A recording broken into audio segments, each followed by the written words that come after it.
I would like to call the January 30th, 2023 City Council special meeting to order. Will everyone please stand and join me in the Pledge of Allegiance? I pledge allegiance to the flag of the United States of America and to the republic for which it stands, one nation, under God, indivisible, with liberty and justice for all.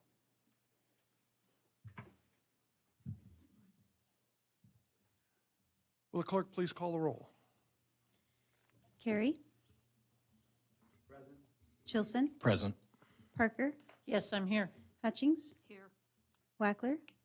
Here. Nelson? Here. You have a quorum. Thank you. May I have a motion to approve the agenda? Ms. Hutchings, Motion to approve the agenda. may I have a second? And a second. Thank you, Mr. Nelson. Are there any objections, council objections to approving the agenda? Well, are there any changes to the agenda first? Are there any council objections to approving the agenda? Hearing none, the agenda is approved by unanimous consent. Next item on the agenda is the city manager candidate interviews. And before we get started on that, which is scheduled to start exactly at 1:30, I will ask our Human Resource Director, Jessica O'Regan, if she has any other additional information to provide to the council prior to the start, and any special instructions that we need to be aware of. I don't have anything else to add other than your guys' guidelines that were provided in your packets. Just on. And everyone has a copy of that and had the opportunity to read over that?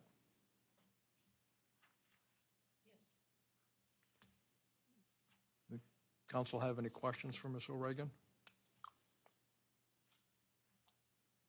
Seeing none, we'll take a short at ease here until we officially get started at 1:30 with our first candidate. I will read this information to start out with. In accordance with AS 44.62.310C2, if the interview questions or answers turn to a subject that may prejudice the reputation or character of any person, the council may choose to continue the interview in an executive session as long as the individual being discussed has no objection to the executive session. Our first interview will start here shortly, and that will be Mr. Alan Ladding. Vice Mayor Parker. Mayor Whitney, Yes. thank you for reading that. And could that come from any council member where they raise an objection or feel that the subject is, discussion's going the wrong way? How would that occur? And I'm going to defer that to Ms. O'Regan from the Human Resource. I think I would have to defer to the clerk. Well, we'll go right on the circle here. Thank you, Mr. Mayor, through Ms. Parker. So if it gets to a place where you're asking questions that are making you have pause or you feel like it's a gray area, then I think that any council person could make that motion to go into executive session along with, after getting the approval from the candidate. Thank you for clarifying that. Any other questions from the council? Mr. Carey.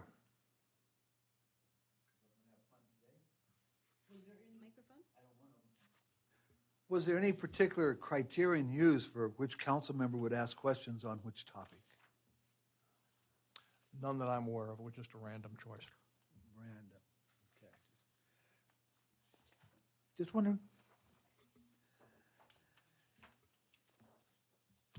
Anything else? Mr. Chilson. Do we have the ability to ask follow-up questions, the questions that we have been provided today? Yes, Okay. that is definitely the plan. All the questions of all the candidates. And what is there, a total of basically 19?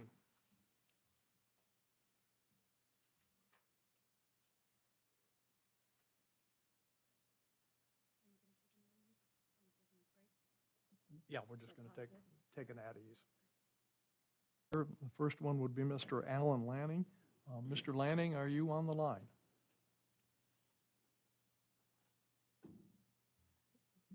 Mr. Lanning, if you're on the line, please raise your hand by Zoom.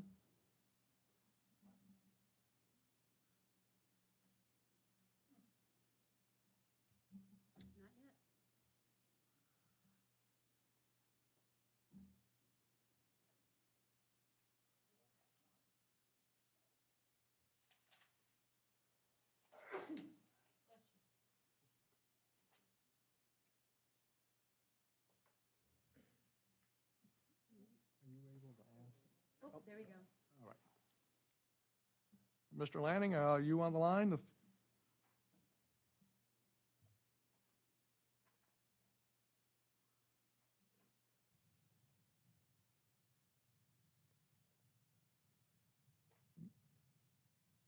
Mr. Lanning, if you could please turn on the video portion.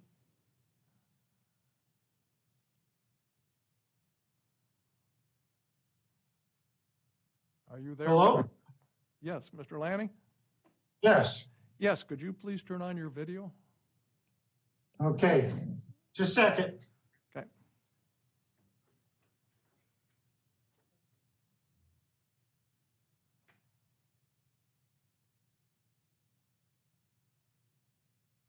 I'm on a strange computer, so I'm trying to get the video here. Just bear with me a second.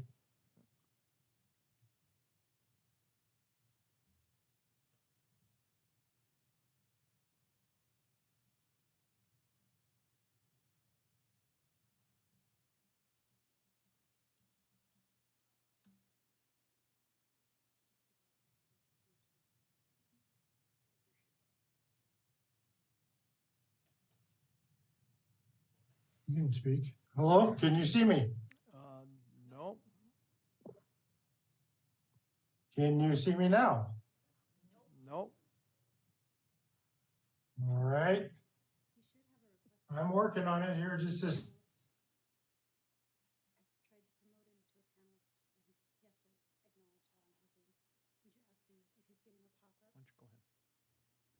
Mr. Lanning, this is the city clerk. Are you getting a pop-up requesting you to be promoted to a panelist?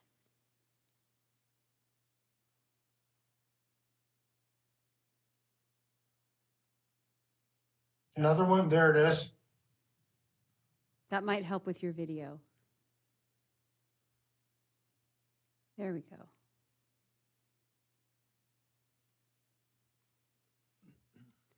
I just asked you to start your video. You may have to get a prompt for that as well.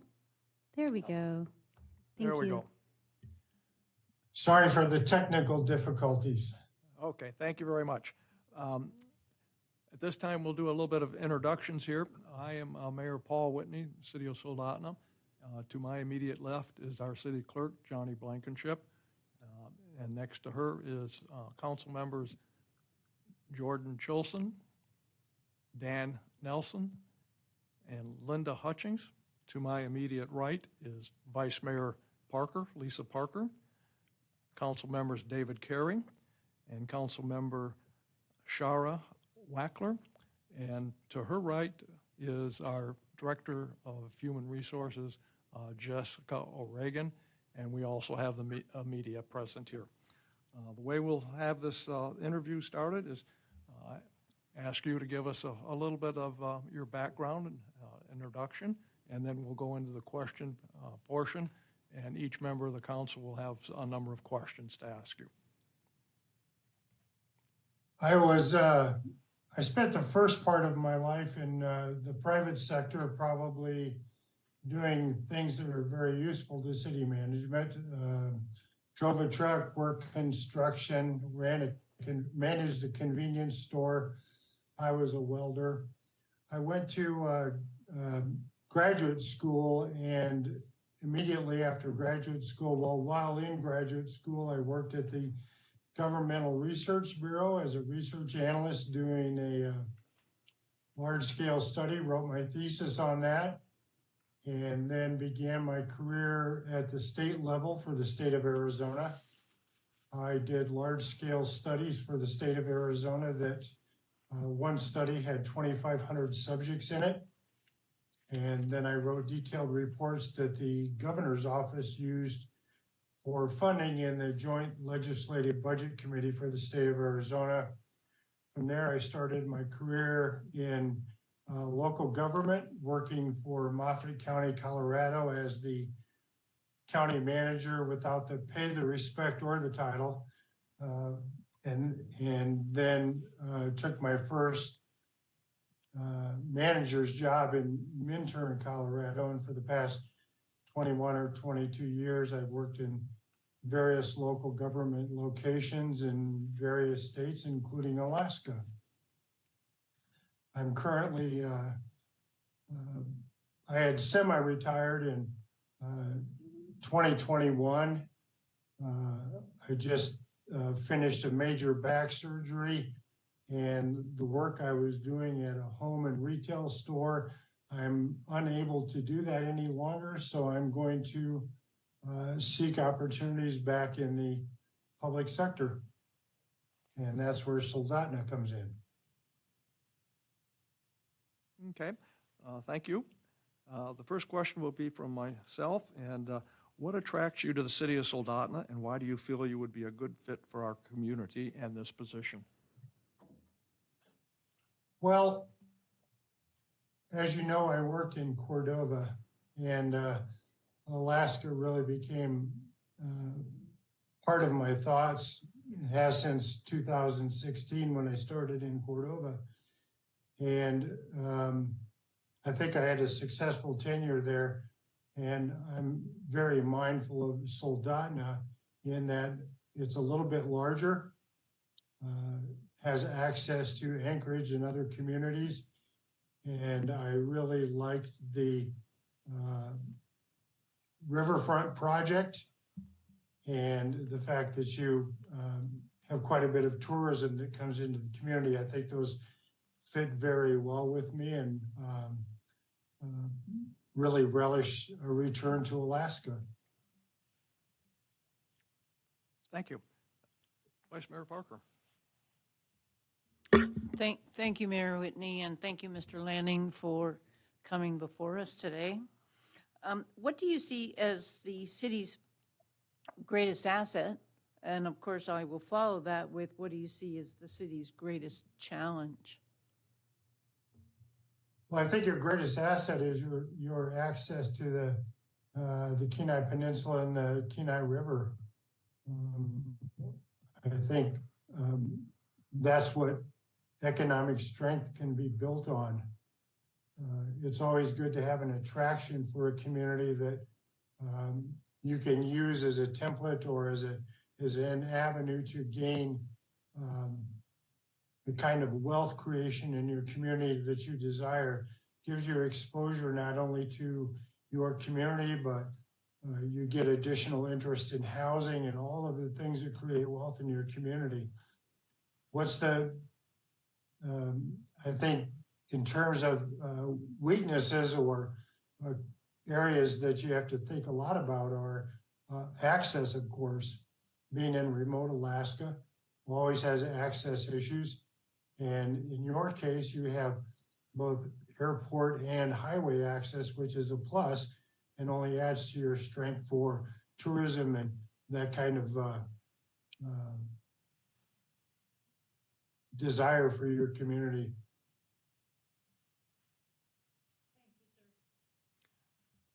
Ms. Hutchings.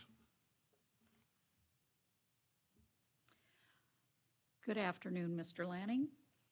What will be your 3 most important goals if hired as city manager?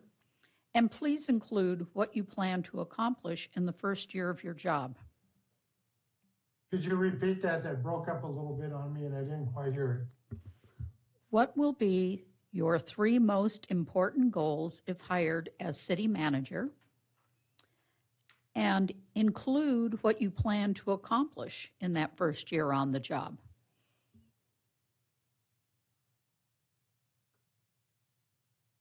Well, I think my 3 most important goals are similar to what I've tried to do in every community that I've been in. And first is to read everything.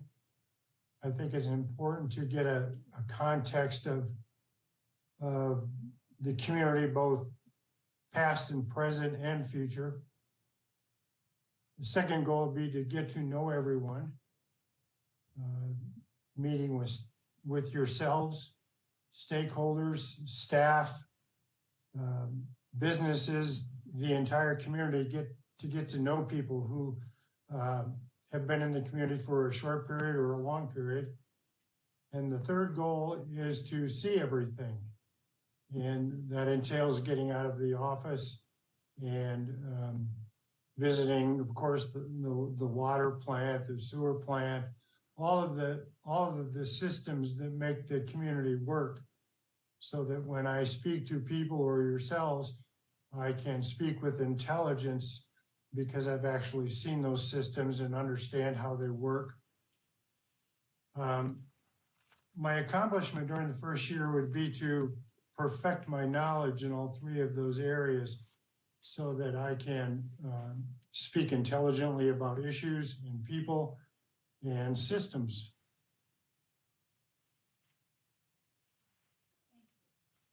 Thank you very much. Mr. Nelson?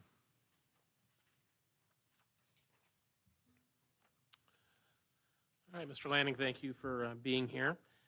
Tell us a few things that you will do as city manager to build and maintain the mayor and council, staff, and community confidence in you and your administration.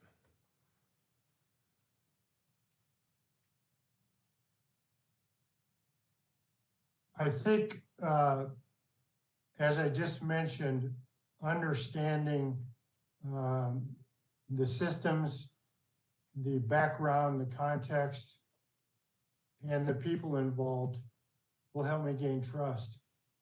I've always felt that there's no substitute for face-to-face communication, and I would spend a great deal of time communicating with people, helping them understand that I'm a good communicator, and then, of course, completing assignments as asked, providing great advice to you on any issues that come forward, and being recognized as a great problem solver helps gain trust in the community. So I would try to do those things. Thank you. Mr. Chosen? Thank you. How do you perform under intensely stressful conditions? And can you please give us an example of a time you were faced with a tense or difficult situation and how you were able to respond?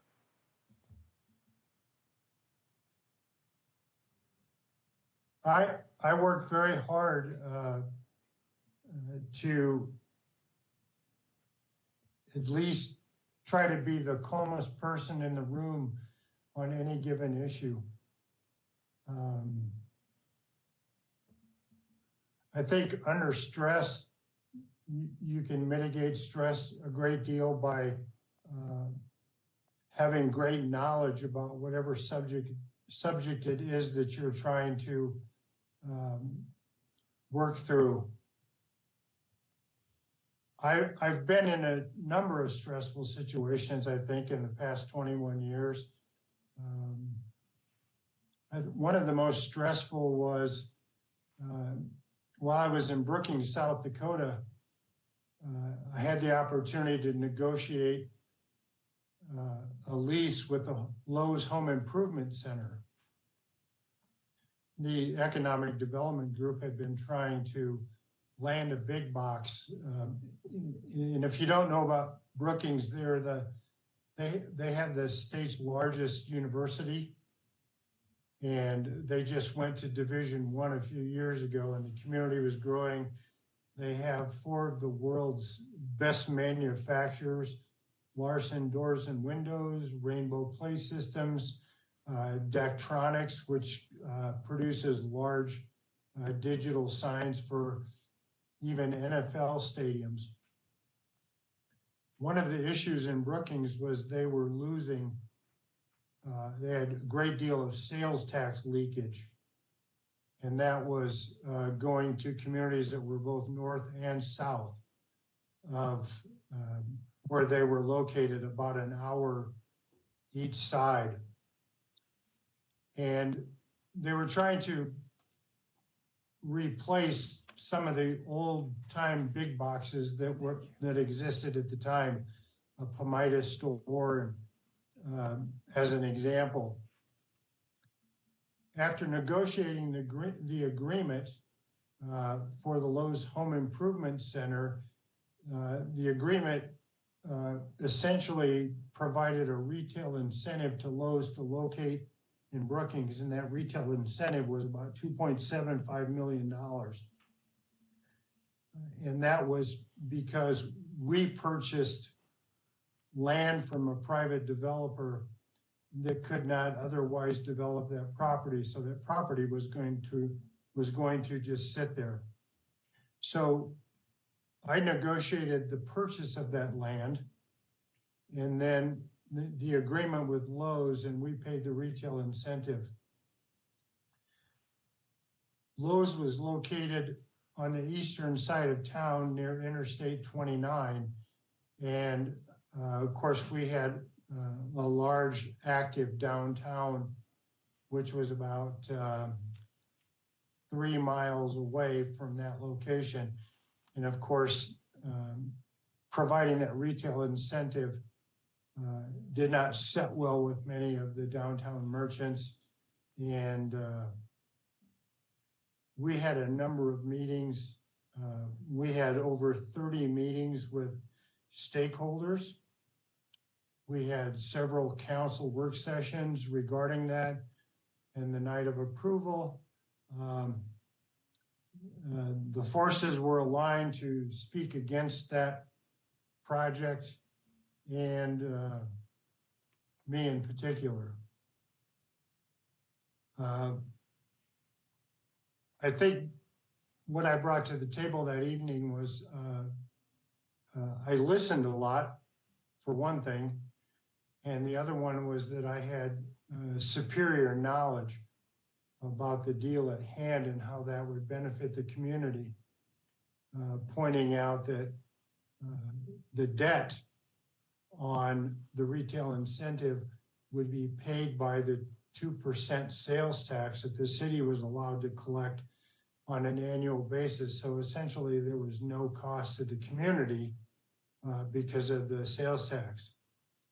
And then at the end of that project, the city's income would increase dramatically, and it would also provide the incentive for other retailers to come to Brookings and reduce the amount of retail leakage that was taking place.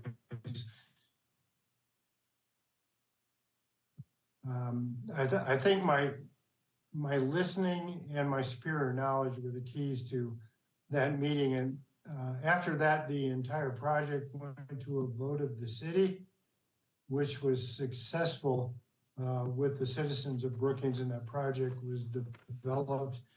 And at this time is a great asset to the city. Okay, thank you. Mr. Carey.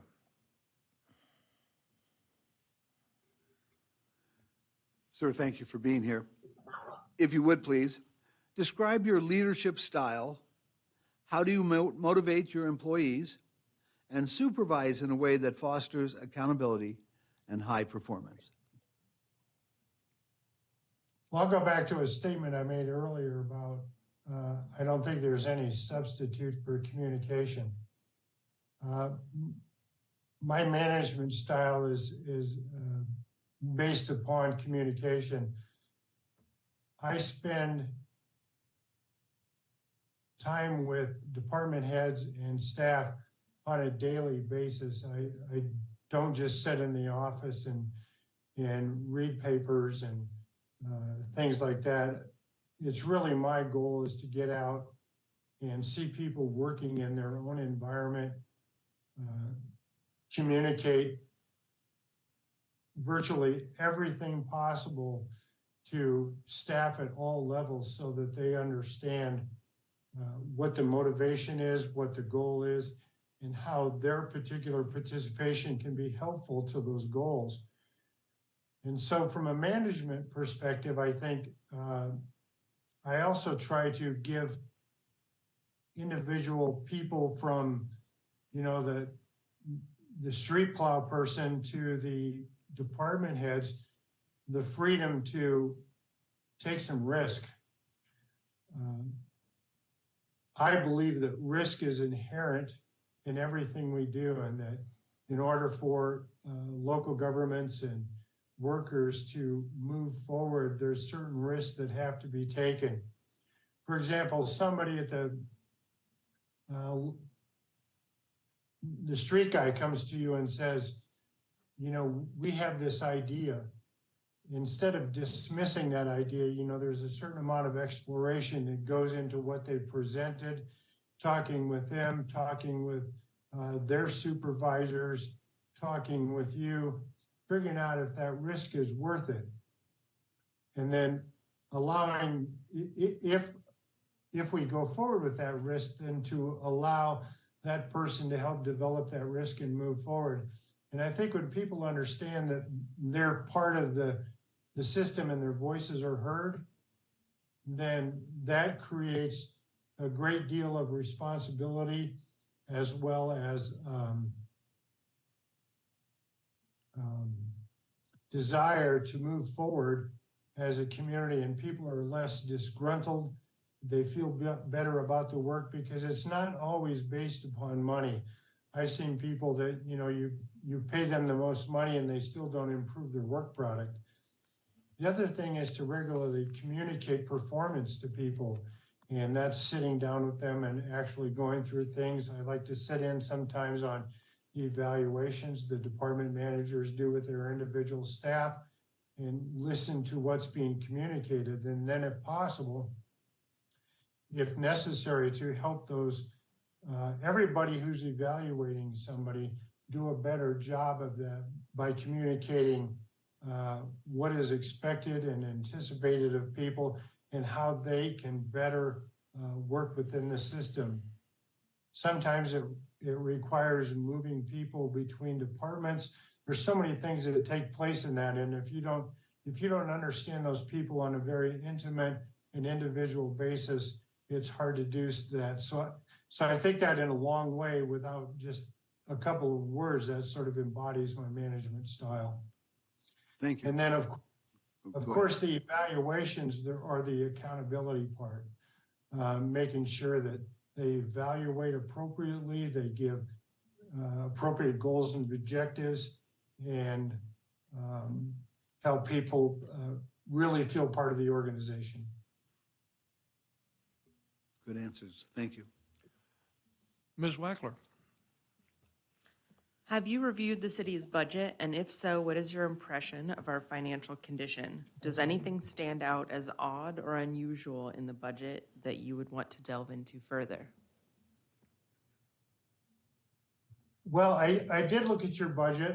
I scanned over your budget, and the thing that struck me was, if I'm correct in my recollection, your budget was about $14 million. And I found that kind of, I thought about that for a minute, and I went back and I looked at Cordova's budget, and this year, or the coming year, Cordova's budget is 17 million. So your budget was actually smaller. I hope I have my numbers correct, and I thought about that a little bit, and I was curious about why you're twice as large, your budget's actually smaller. Could be federal money, it could be a lot of things. It could be processor money, it could be a number of things, the fishing fleet. But that sort of struck me to a degree. And what it did is it piqued my interest in understanding more thoroughly where your funds come from and how you have an opportunity to expand upon that if that's the direction you're wishing to go. And I would like to help you do that, because it's one of the things that I've been able to do in every community that I've been in. And I've managed budgets ranging from 1.2 million to 53 million. So I like doing that, and I think it's one of my strengths.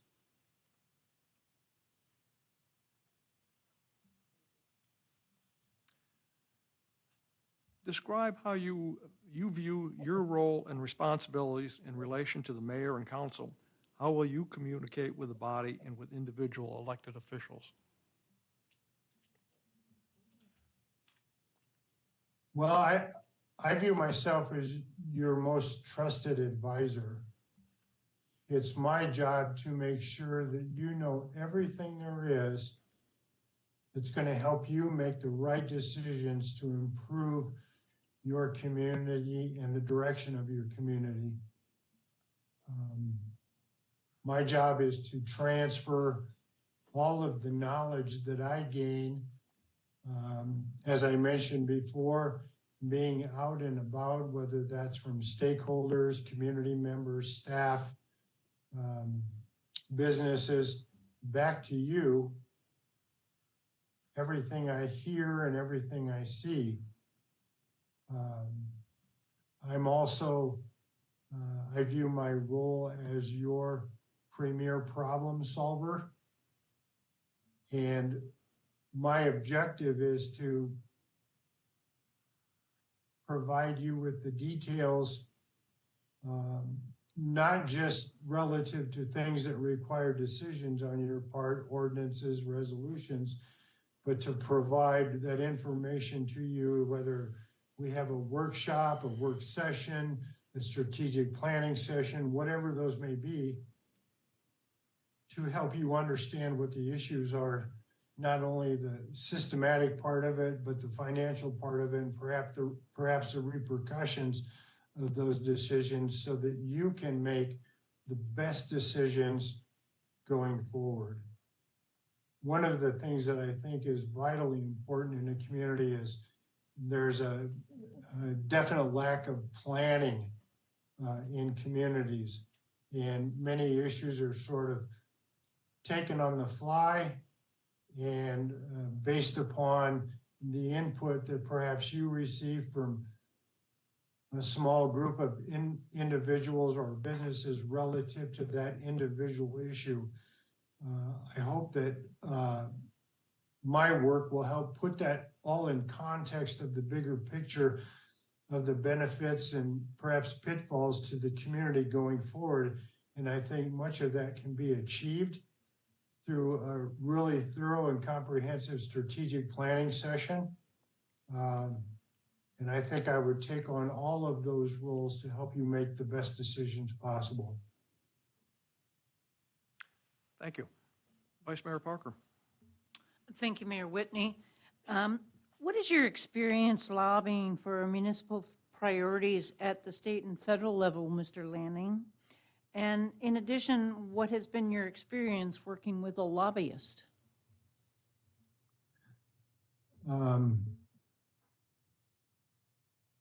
Prior to Cordova, my work with state legislatures has been relatively limited. In the communities that I've been in, we didn't lobby individually. I spent a good deal of my career in Colorado, and of course, in Colorado, what we did was we had a couple of what I would call dinner gatherings with state legislators, and we would have the ability to talk to people in our districts and perhaps in the state leadership levels about projects that were near and dear to us. In addition, I served on a couple of groups. One in particular was the Colorado Association of Ski Towns. And we did a similar thing every year. Twice a year, actually, we would invite legislators in to talk with us in a dinner setting, and then a meeting the day after, so that we could lobby for particular issues that we felt were affecting our community. For example, I would time spent in the area in Vail, Colorado, and Steamboat Springs, both being members of the Colorado Association of Ski Towns. When I arrived in Alaska, in Cordova, I would say that experience was a a lot more intimate in that your contact with your representatives was more detailed. And I remember Stutes and Young and those people, I communicated with them much more often regarding issues that were near and dear to us. For example, the state harbor grants, and spent time talking individually with Lisa Murkowski and so forth about getting some federal funding for our harbor project. And I would say that, those were much more intimate. It seemed like we had greater access to those folks being in Alaska. So I have lobbied, I've been with governors relative to various projects, done a river restoration, which I think is really similar to your riverfront project, where we had to get both grant, state, and federal funding to complete that project. And so I was able to work with folks at those levels.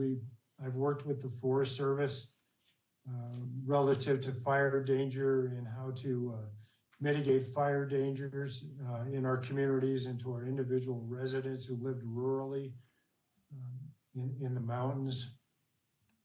So I've had varying degrees of that. I've testified before committees and at the federal level, primarily, as I recall, one of the strongest testimonies was given to the Essential Air Service in DC, in small communities. In South Dakota in particular, we had air traffic, but it was only relative to our ability to gain Essential Air Service funding to prop up the airport. In addition, lobbied there for a grant to put in a facility that housed a rescue vehicle in case there was a crash, and then did build a crosswind runway for the Brookings Airport. So varying degrees, I think I'm comfortable with that. Kind of relish the opportunity to do the impossible and get funding for a project through lobbying efforts and grant efforts. Thank you, sir. Ms. Hutchings. What is your most meaningful experience in community or public service, and why?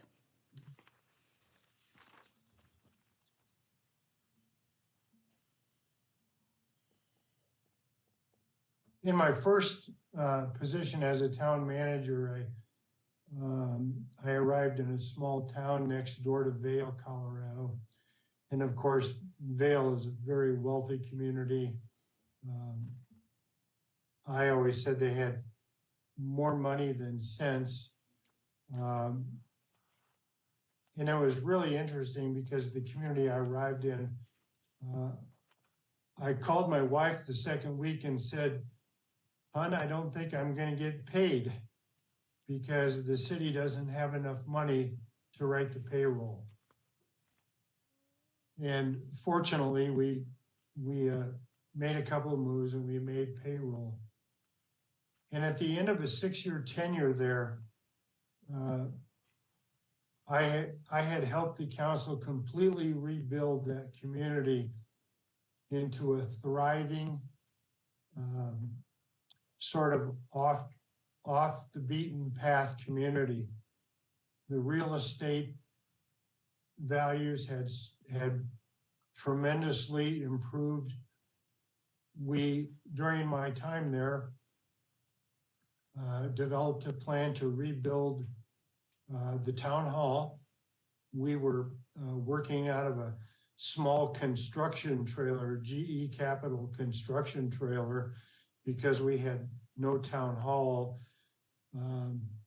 The existing school building, which was vacant, had asbestos in it, so we couldn't work out of there, and it was unique. So we developed a plan where we built a town hall, signed a lease with the Postal Service, the highest lease they'd signed in the state of Colorado, which paid almost all of the payment on the building. We had a library in it, a senior center, a commercial kitchen. We had 3 staff housing units because police officers and people could not afford to rent. We built a new public works facility with a grant. We built a fire station with a grant. We moved our fire station from a community response. We couldn't even get the 4 people necessary under the NFPA to get on a fire truck. So we built a new fire station, 2-bay with living quarters above it. So we helped get the fire station in a already existing fire protection district, which alleviated the city of the financial burden. Plus we had 24-hour-a-day response in our community. Did a river restoration project, funded entirely with grants. Rebuilt the water plant, which was a unique endeavor because the water plant was a slow sand filtration system, which just about doesn't exist anywhere. Rebuilt that with a grant. All total, we rebuilt all of those systems. We undergrounded a bunch of utilities. We built a few new roads. We built an outdoor venue as part of our river restoration project for concerts and community gatherings, and turned that stream, which had PCBs in it, to a producing gold medal trout stream once again. I started the Minturn Farmers Market, which is still a going concern after 22 years and is a mainstay of the Vail Valley. All of that with only a $70,000 contribution from the city on an annual basis, which is just retired a couple of years ago. And I think rewrote personnel manuals, zoning codes.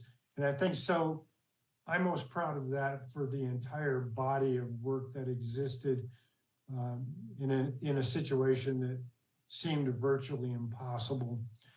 The Minturn market, just as an example, in the 3rd year of the market, we went from 25 vendors to 104 vendors. And we screened every vendor on a very strict criteria. And in the 3rd year, on the 4th of July, we had 7,000 people in a town of 1,068. It was absolute gridlock, but it was the funnest thing I've ever done, and went and worked at the market every weekend. So that body of work is what I'm most proud of. I had a town manager who I respect. I consider him the best town manager that I've ever known. His name was Bob McLaurin, and he did 10 years in Vail, and he did 13 years in Jackson Hole, Wyoming. He told me that he didn't think anybody he ever knew as a manager could have done what I did in 6 years, and that was a great compliment. So very proud of that. Mr. Nelson. Describe how you would keep citizens well-informed about governmental matters, and how would you make sure citizens' views and concerns are properly received and addressed?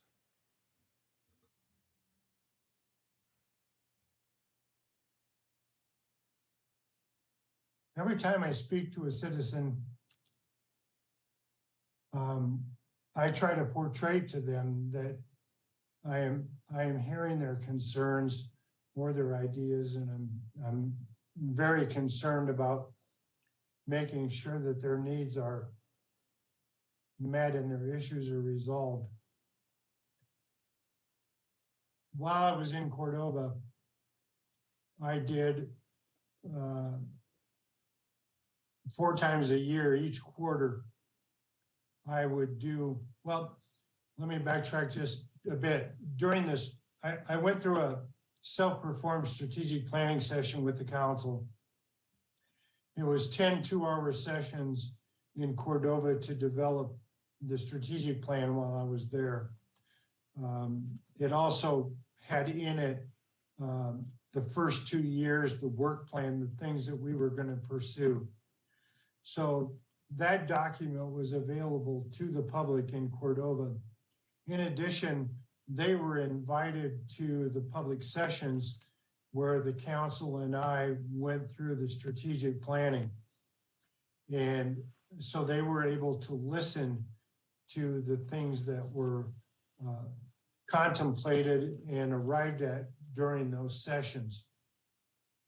After that, of course, everyone was invited to all of the budget sessions that we went through.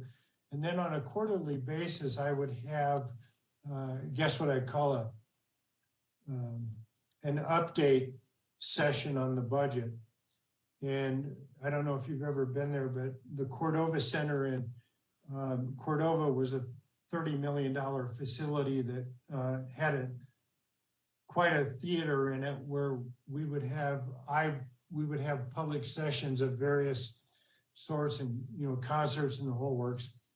And I would have the Cordova Center and I would be up on stage. I would have video presentation of the budget. And during the budget process, I would have sessions just for the public to come, and I would go through the budget with them and the reasoning behind that and how every budget decision we were making adhered to the tenets in the strategic plan. And then 4 times a year, I would have sessions that they could come to where I would update them on the budget. And at various times, I would go through issues with them so that they could ask questions.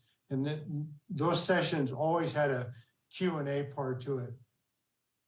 One example of that is when I recommended to the council that the city of Cordova sell a $450,000 parcel for $50,000 to the Prince William Sound Science Center. I don't know if you're familiar with the Science Center, but they have a staff of about 20, 25 people that are primarily PhD type folks that do aquatic and ocean research, very well known. And they needed a new campus. And the thought being that in terms of economic development, the housing market, notoriety for Cordova, and a number of things, I made the recommendation of selling that parcel for $50,000. I held a session in the Cordova Center just for that purpose, to go through the reasoning for that as part of the economic development strategy and the strategic plan, and why that made sense for Cordova, and let everybody ask questions as they may. So I take great pleasure in having those sessions and allowing people to answer or ask questions and giving them the answers and keeping the community informed. And I think that's how I conduct all my business publicly, whether it's on an individual basis or a community-wide basis. Thank you. Mr. Chilson. Thank you. Consider the following situation. The City Council at a public meeting appears anxious and ready to vote on an important policy decision that you firmly believe would be detrimental to the city. The issue had not been discussed previously. What would you do? Well, the fact that it was not discussed previously, I would hope that in my tenure, that would be a extremely rare occasion. My job is to advise you regardless of public sentiment or staff sentiment, and I would advise you accordingly. hopefully, at least, delaying the vote so that we could engage in some fact-finding that would allow you to make a decision, the best decision for the community. So I would simply tell you, this is coming before you at the first time. You have little background to my understanding on this issue. And initially, I believe that this vote would be harmful to the community overall. I can tell you that during my career, that has happened more than once.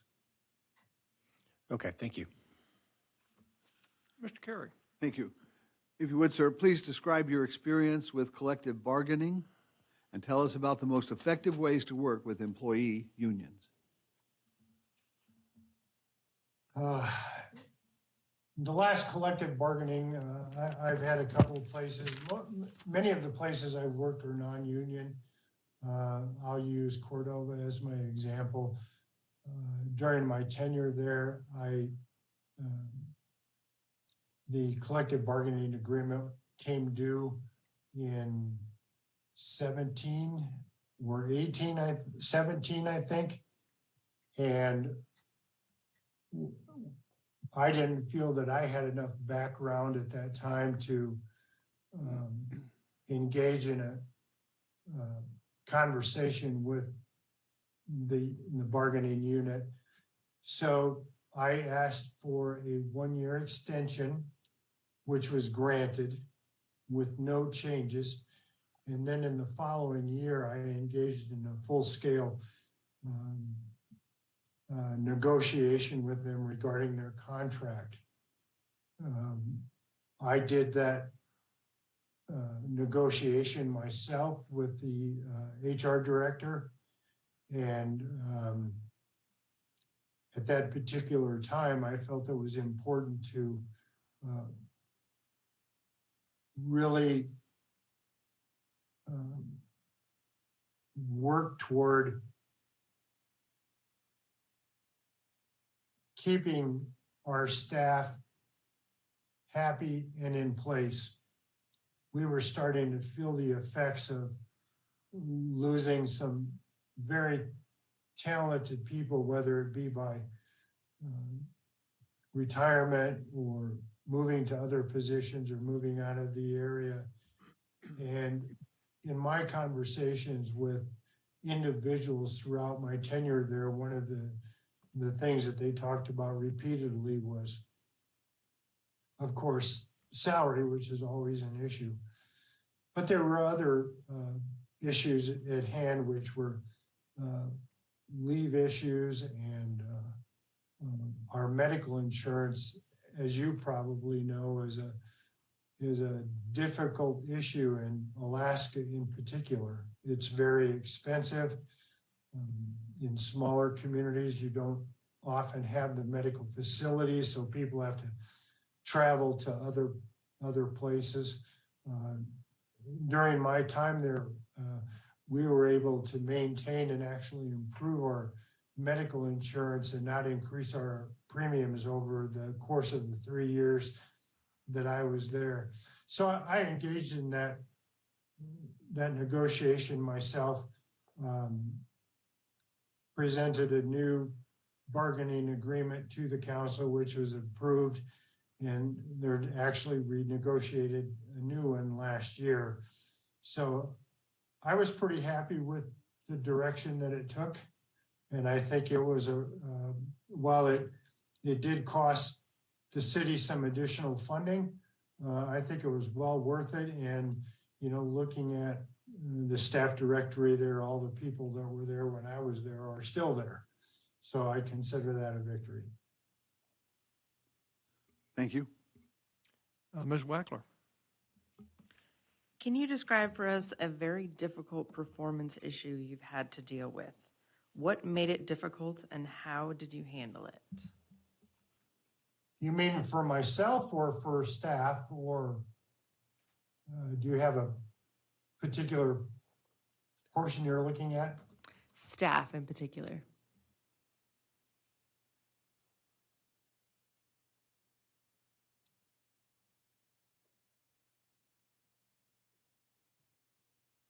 I had a finance director who, from the very beginning, each time I went in to speak with him, I felt like I was apologizing for my thoughts about the budget and what it is I was in the council, what direction we were taking. He was very, I would say, possessive of funds. And again, I always felt like I was apologizing to him and overly explaining what I was trying to do. And I sat down with him on a number of occasions and worked with him trying to emphasize that it wasn't his money. It was the taxpayers' money, and the council made decisions, and every dollar we spent was proposed in a budget, and therefore nothing was new or within his purview of saying yes or no. And things didn't improve over a long year and a half or a year. And I eventually met with him and indicated to him that he had two choices. Either I would remove him from his position, or he would have the opportunity to resign and seek other employment, which is the one that he chose. That was tough because he was well respected. But he and I, we were like kind of like water and oil. And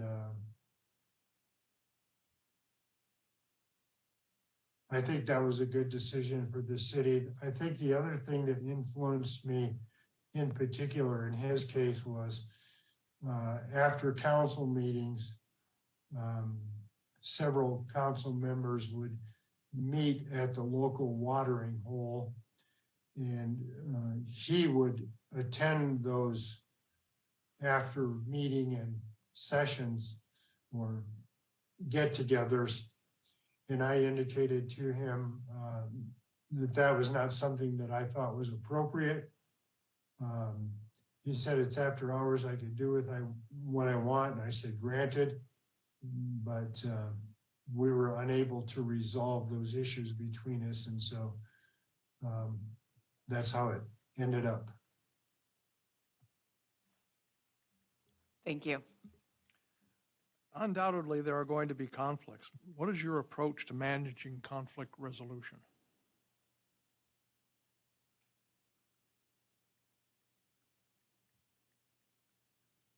I'll go back to what I said earlier. You know, it's really based upon your knowledge of the issue, which I always try to have the most knowledge in any meeting.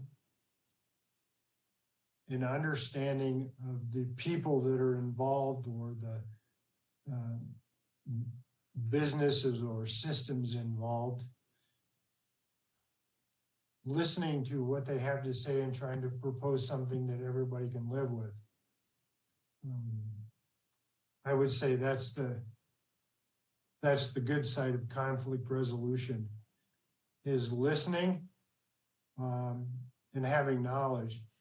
On the terrible side of conflict resolution is there are times as the city manager where you have to say, this is how it's going to be, and you're going to have to live with it.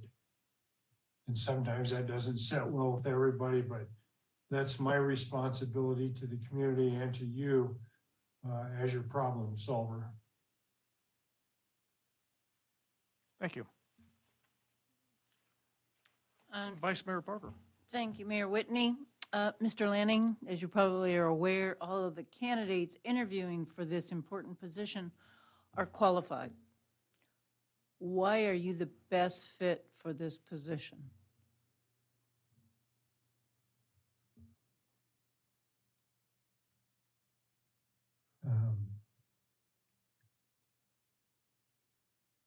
always trying to remain humble. But I think I know the most, and I have the most experience. Not necessarily in any particular system, but I think if you look at my resume, I've been around, and I understand a broad spectrum of issues, systems, and places that I don't think every manager gets the opportunity to experience. I have worked in the, a farming community. I've worked with world-class employers, as I mentioned earlier. I've worked with the state's largest university. I have worked in 2 world-class resorts, which I think to a community like Soldotna is invaluable. People don't often get that opportunity. I've worked in a gaming community that had 1.5 million in and out visitors every year. They come, they gamble, they go home. I have rescued communities from certain insolvency to communities, as I said, that had more money than sense. And then combine that with my Alaska experience. In Cordova, it wasn't just Alaska experience. It was the opportunity to really feel Alaska and be Alaska. I worked with the Coast Guard, and we brought in their, I guess you'd call it their SWAT team, folks with their own boats and 60 personnel that stayed there for a week. And we did an exercise where they did a live boarding of a ferry because it had terrorists on it. It was a mock exercise, but I got to participate in that firsthand. I was one of the hostages on the ferry, and I took place in a Northern Edge exercise where I was allowed to spend the day on the USS Theodore Roosevelt with the Admiral and doing landings and takeoffs on the ship. Got to actually land on the carrier, take off in the carrier. Got to be part of another exercise. I mean, all of those things. I shot a moose, hunted for and shot a moose, and all of those things. And if you combine all of everything that I've been a part of, plus Alaska, I think I bring more to the table. And in every community I've been in, some not the longest tenures, I've still made an impact. My tenure in Brookings, South Dakota was 2 years because I went off to Steamboat. But in a year and a half, I successfully closed a deal on a Lowe's home improvement center that the economic development group had been trying to do for 16 years. So I'm a producer and a problem solver, and I think that's why I bring the most to the table. Thank you, sir. Ms. Wackler. You briefly mentioned a couple of the projects earlier. Do you have any comments or ideas you would like to share regarding specific projects that are in the implementation phases with the City of Soldotna? Well, I don't know that I have any specific comments that would be of value at this particular juncture, primarily because one of my things is I like to speak intelligently about things. But I'm really interested in the Riverfront project because I've participated in something similar.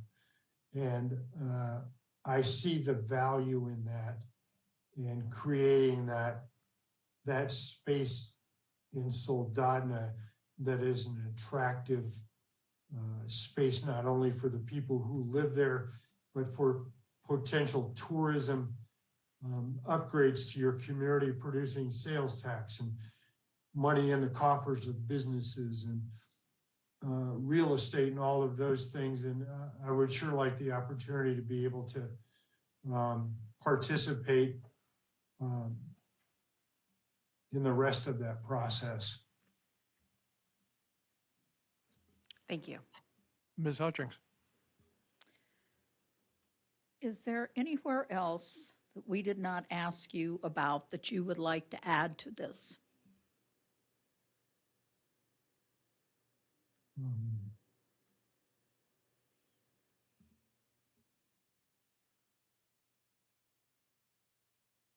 No, I don't think so.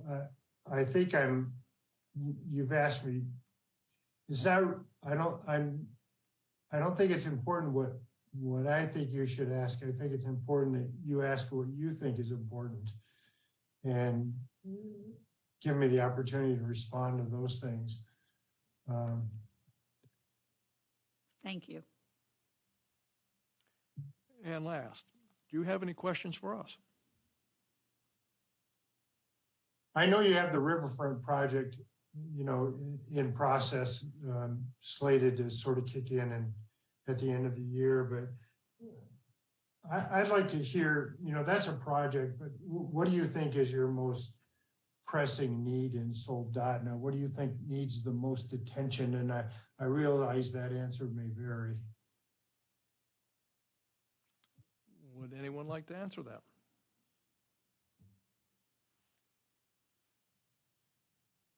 Mr. Carey? We have a very large number of projects, federal, state, local, school district. We don't have a workforce here with the housing, childcare, and transportation that's needed. How might you assist us in terms of developing a workforce for our area?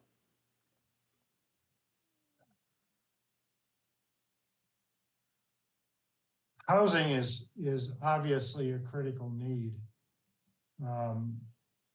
People always, have to have a place to live, even if they're only there on a temporary basis. In Cordova, during certain projects, one of the local hotels there was, all 56 rooms would be full of people that were coming for short term. There were a few places that had housing, but just to let you know, I'm in a ski area. I've been in ski areas, and it doesn't matter if you're in a ski area, remote Alaska, or in traditional Midwest communities. There's always a belief and a need that housing is an issue, daycare is an issue, all of those sort of living things that people go through on a day-to-day basis. Now, I've been involved in and privy to solutions for some of those things that I thought worked well and others that haven't.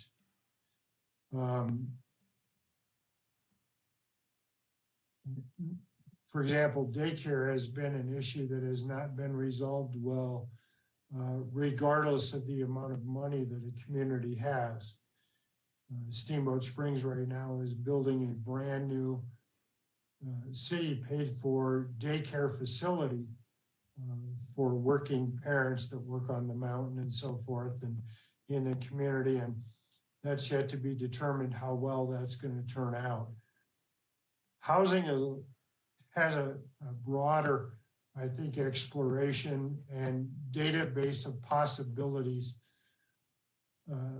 that might benefit Soldotna. But all of those solutions cost money. And of course, there's always the argument that we should have the private sector solve those issues. Realizing, of course, that we have city projects that have city money and federal state money involved in them, and therefore on the local government side, we should be involved. Not all of those have worked very well. I think I would have to have more knowledge in your community, what's lacking, before I would offer up any definitive ideas. But I'll tell you that the one place that has solved the problem to their liking is the city of Aspen. Through deed restricted housing and a number of other mechanisms that they use, they've been very successful and they like what they're doing. Of course, Aspen, a town of about 5,000 people, has almost $100 million budget. And so they're able to really address that. And they've also concentrated on workforce housing is what they're really concentrated on in terms of some of the real good solutions. For example, you can buy a deed restricting housing unit that goes on the market for $700,000, the 2-bedroom, 1-bath apartment, really, and you can get into that for around $250,000 as an employee of the city or the county locally. But then when you sell that unit, you're limited to 3% deed restricted value increase. So you have to be of the frame of mind if you're working in the community that you really want to pursue that. In another community in the Midwest, we thought about buying a 40-acre parcel. And because we owned our own utility companies, water, sewer, electric, cable, the whole works, we thought about putting in a 40-acre parcel, having a land planner on our staff do all of the work on that, getting all the infrastructure put in by our own utilities, and then deed restricting the lots. If you had an active approved offer on a home there, you could buy that lot for, even if we had 15,000 per lot in it or 20,000 per lot in it, you could buy that lot for $6,000. And of course, there would be housing minimum, housing maximum, all the lots would be the same size. So there's been a lot of thought about those kinds of issues, but I don't know that anybody has effectively resolved that to their satisfaction, except Aspen seems pretty pleased with what they're doing, and Vail is sort of embarking on the same model right now, but Vail has a $90 million budget as well. So the rest of the world doesn't have that luxury. Those solutions are often left to the private sector, and much of the thought is that they solve those issues pretty well. But it's all open to ideas and discussions, and a lot of money's been spent and a lot of work's been done on solving those in various types of communities. Thank you. Thank you for taking the time this afternoon to participate in this interview. And we have a couple more to do, and then we'll have some information back to you as soon as possible. Could I ask 2 other quick questions? Sure, go ahead. Is your budget trending up or down? I'm sorry? Your budget, is it trending up or down? Up. Okay. And how did y'all fare during COVID? We did absolutely great. Okay. Just a couple of quick questions I wanted to get your answers to, and thank you so much for having me, and good luck with the rest of the process. Good. Thank you. You can look at the city website to see how the city helped and dealt with the COVID funds. Okay, very good. Thank you. You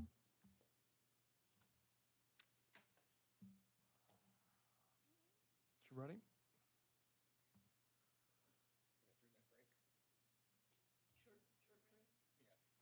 Okay. Short 5 minutes.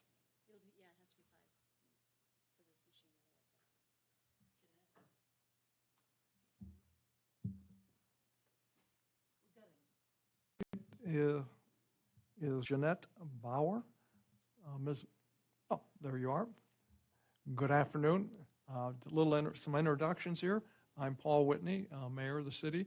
To my left is Johnny Blankenship, our city clerk, and then followed by council members Jordan Jolson, Dan Nelson, and Linda Hutchings. To my right is Vice Mayor Parker, Council Member Dave Carey, Council Member Shara Wackler, and to her right is Jessica O'Regan, our Director of Human Resources. And why don't you, briefly tell us a little bit about yourself, and then we'll go into a series of questions that'll be asked by the council members, and we'll kind of go round robin on those questions. Great, thank you. Thank you for the opportunity to meet with you today. I'm hoping that you can hear me okay? Yes. Okay, great. So as you stated, my name is Jeanette Bauer. I'm currently the city manager of the city of Seward. And previous to Seward, I was in Minnesota for 5 years. I've lived in Alaska since 1999, and my husband and I decided to go outside for a while and decided we needed to come back. So while in Minnesota, I served as 2 different municipalities as city administrator. It's the equivalent of a manager in Minnesota. And previous to Minnesota, I was in Palmer for 13 years as the city clerk. Thank you. First question. What attracts you to the city of Soldotna, and why do you feel you would be a good fit for our community in this position? That's a great question. So I think really you might find it humorous, I hope, but some things that attract me to Soldotna, believe it or not, it's your also your marketing. The Soldotna logo, I love it. It is very vibrant and clean. And that is what I actually think about Soldotna. It's a vibrant community on the move. And I'd like to be part of it. It has great energy, and I'd like to be part of that energy. And I think that I would be a good fit because of that type of energy is my energy and what I like to work within to serve a community. And I also think that my work ethic and integrity is good for Soldotna. Thank you. Vice Mayor Parker. Thank you, Mayor Whitney, and it's good to see you. Ms. Bauer, what do you see as the city's greatest asset? And also, what do you see as the city's greatest challenge? I think as far as the greatest asset, I would probably go back to the energy and the city on the move. I really do think that, there's a lot of people that come to the Kenai Peninsula and enjoy the entire area and enjoy Soldotna specifically. So I think the tourism, obviously activity for Soldotna is an asset, but more so a really functioning, well-run city. Is what I think of Soldotna as well. So I definitely think that's the greatest asset. As far as greatest challenge, I believe that I do know about your annexation that you're going through, and I applaud you for holding what you're doing, because I do think that the annexation sets a precedence, and the ruling could set a precedent. So I applaud you for those efforts.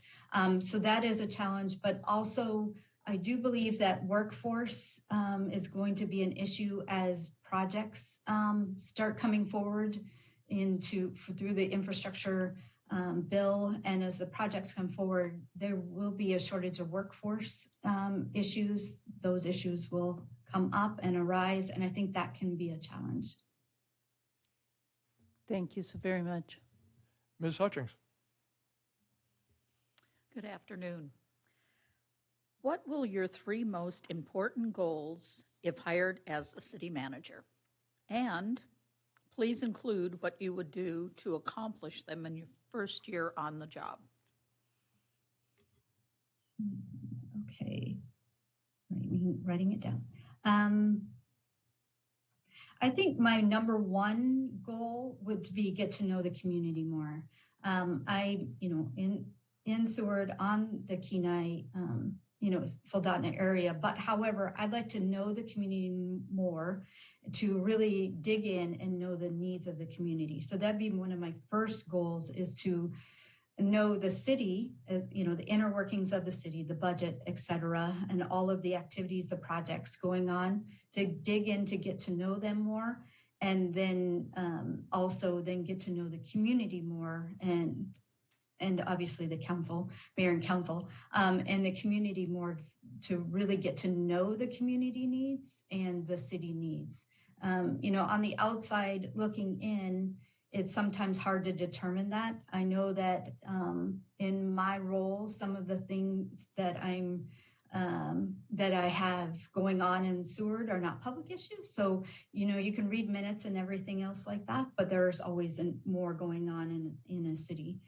Another important goal, I really love the project that you have coming up, I lost the name, the development of the park. I love that project. I think that it'd be important to know all of the project plans, to be involved with all the project plans, including funding in place, and then funding opportunities and any funding challenges for that project as well. And I think the third goal,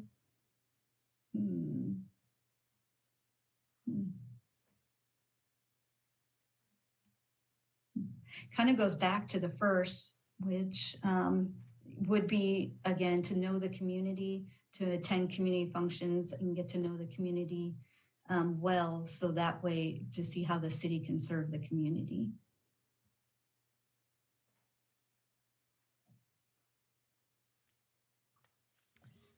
And the second part of that question is, please include what you plan to accomplish in the first year. Oh, thank you. Thank you for that. Plan to accomplish for the first year. I really believe in the importance of knowing city charter, code, and policies and procedures. So I would definitely dig into that and to learn all that I can in the first year, because I think that it's important. It helps keep the city on tracks, employees, any personnel issues on track, and sets the parameters for me as the manager. Early on in my career, I had a city attorney that referred to the city charter and code as the safe harbor. So if there were any issues that would come up, it's go to the safe harbor, learn what's acceptable in the harbor, and go from there. So that's part of what I would do in the first year. Thank you. Mr. Nelson. Ms. Bauer, tell us a few things that you will do as city manager to build and maintain the mayor and council, staff, and community confidence in you and your administration. Thank you. I feel that I've been very successful in Seward as far as with communication. I absolutely believe in communication. I consider myself an open book. And so I believe in as much communication as possible in each of my communities I've been in. I do what I call a Friday wrap-up email, knowing it's a public record and knowing it's could be requested, but an email to the council of what's been going on, any information that I need to pass out, again, that knowing it's a public record and will be restated in public, so that way the public knows the communication as well. But I really do believe in as much communication as possible. I currently do what we call CMR, City Manager's Report, for communication in the packet with the public.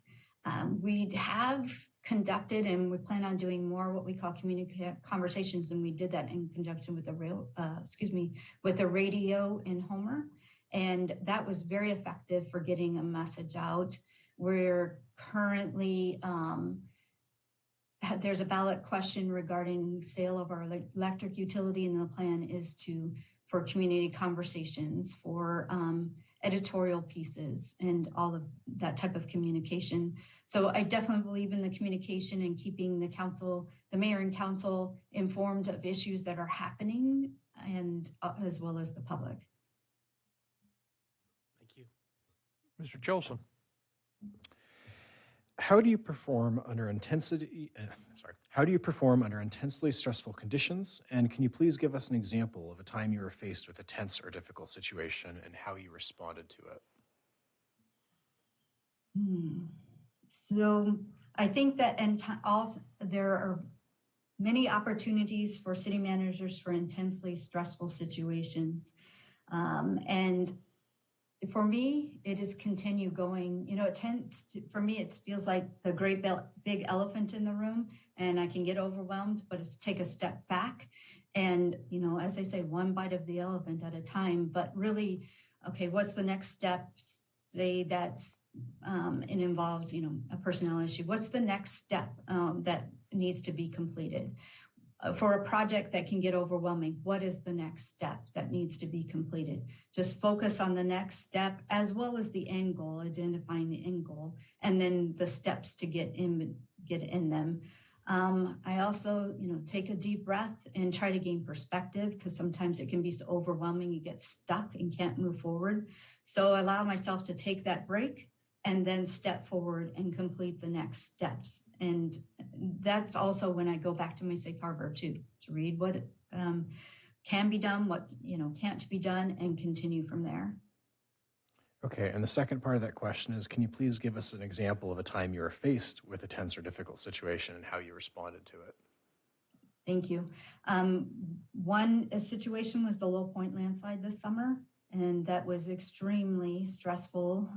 Obviously, I received a phone call from our public works director saying we had a landslide, which we do often here in Seward. So I was like, okay, I'll be there. And he said, no, this is beyond what we've had. And so we have a situation. So I arrived on the scene, and then we put together a plan from there that involved the state and the borough, and worked with the borough on emergencies communications. But immediately, knowing this was going to be a big issue, got involved with all the stakeholders to reopen the road. It took 6 weeks, and during that time, there were meetings every day, literally every single day for 6 weeks to bring all the stakeholders. We formed joint communications and a joint command system in that time frame.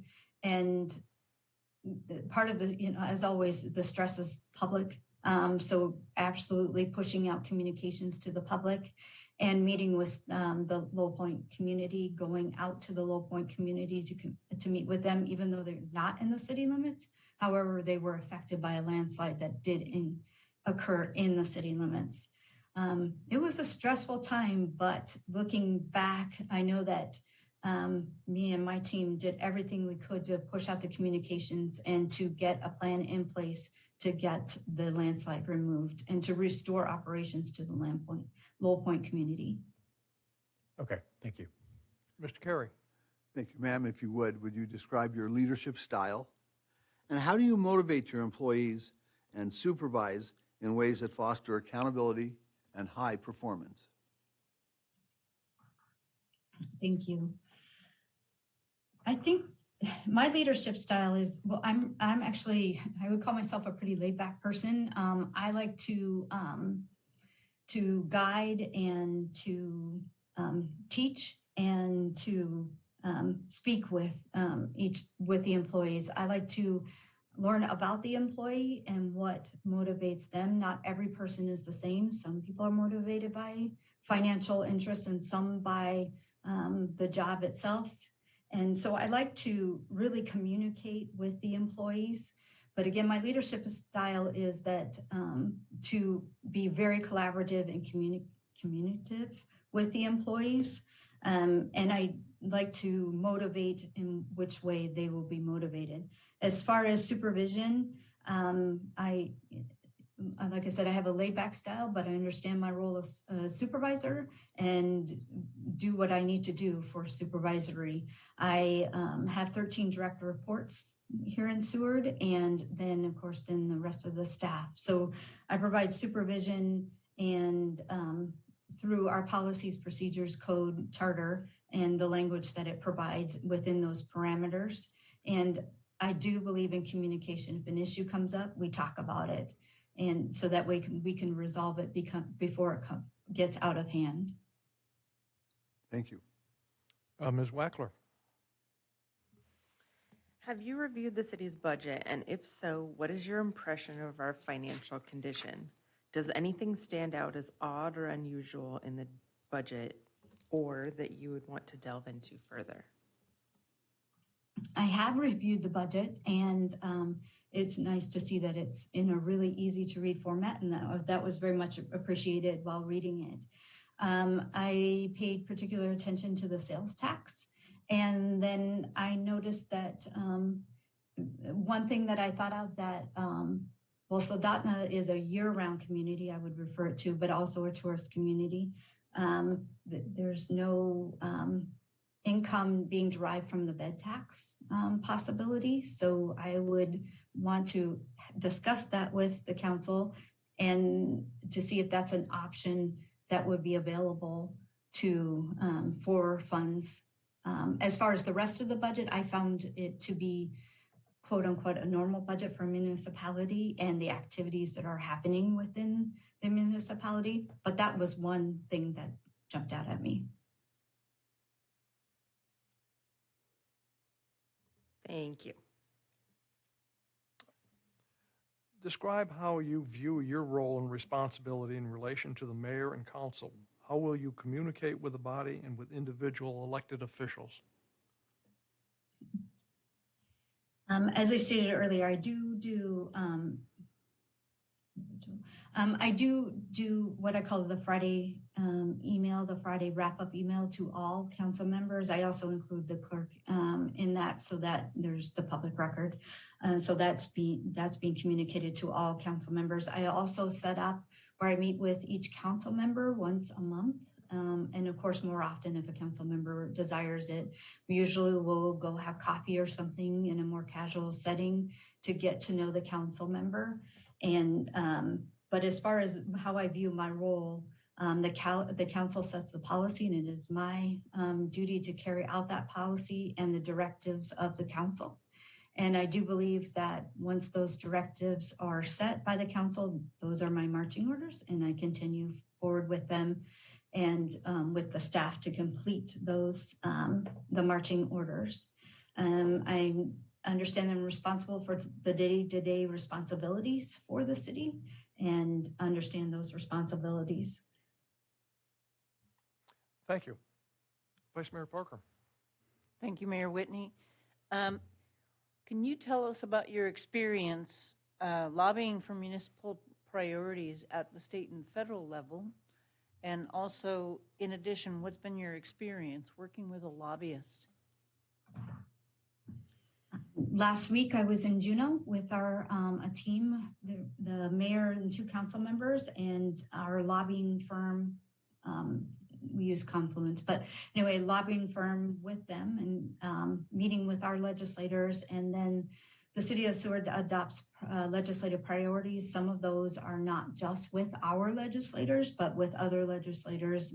One example is the municipal jails issue that we have. So meeting with Department of Corrections, DOT regarding road and airport issues. It's a DOT airport, meeting with them as well. And I'm very comfortable with doing it, with lobbying, being part of a team lobbying for municipal for the municipal issues and state issues. We also have a lobbying firm out of Washington, D.C., and I do go to D.C. to lobby on behalf of the city for city issues. In Minnesota, it's an interesting mechanism that they have for certain municipalities to be able to raise a sales tax for a certain purpose, you actually have to lobby the state legislature to gain the authority to increase your sales tax for a certain purpose. And when I was in Minnesota, I did that as well, down at the state capitol there. So I'm comfortable with lobbying. I really believe in lobbying on behalf of municipalities, and am passionate about it. Thank you so very much. Ms. Hutchings?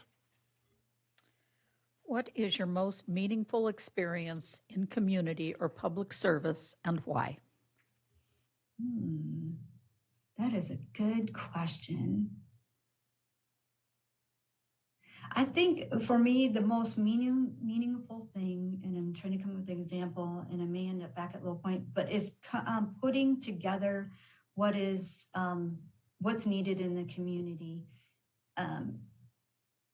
because it benefits the community. One example that I could give is that the City of Seward has a developers reimbursement program in which the city pays for 50% of extension of utilities, so water, sewer, electric, and then the roads to a development.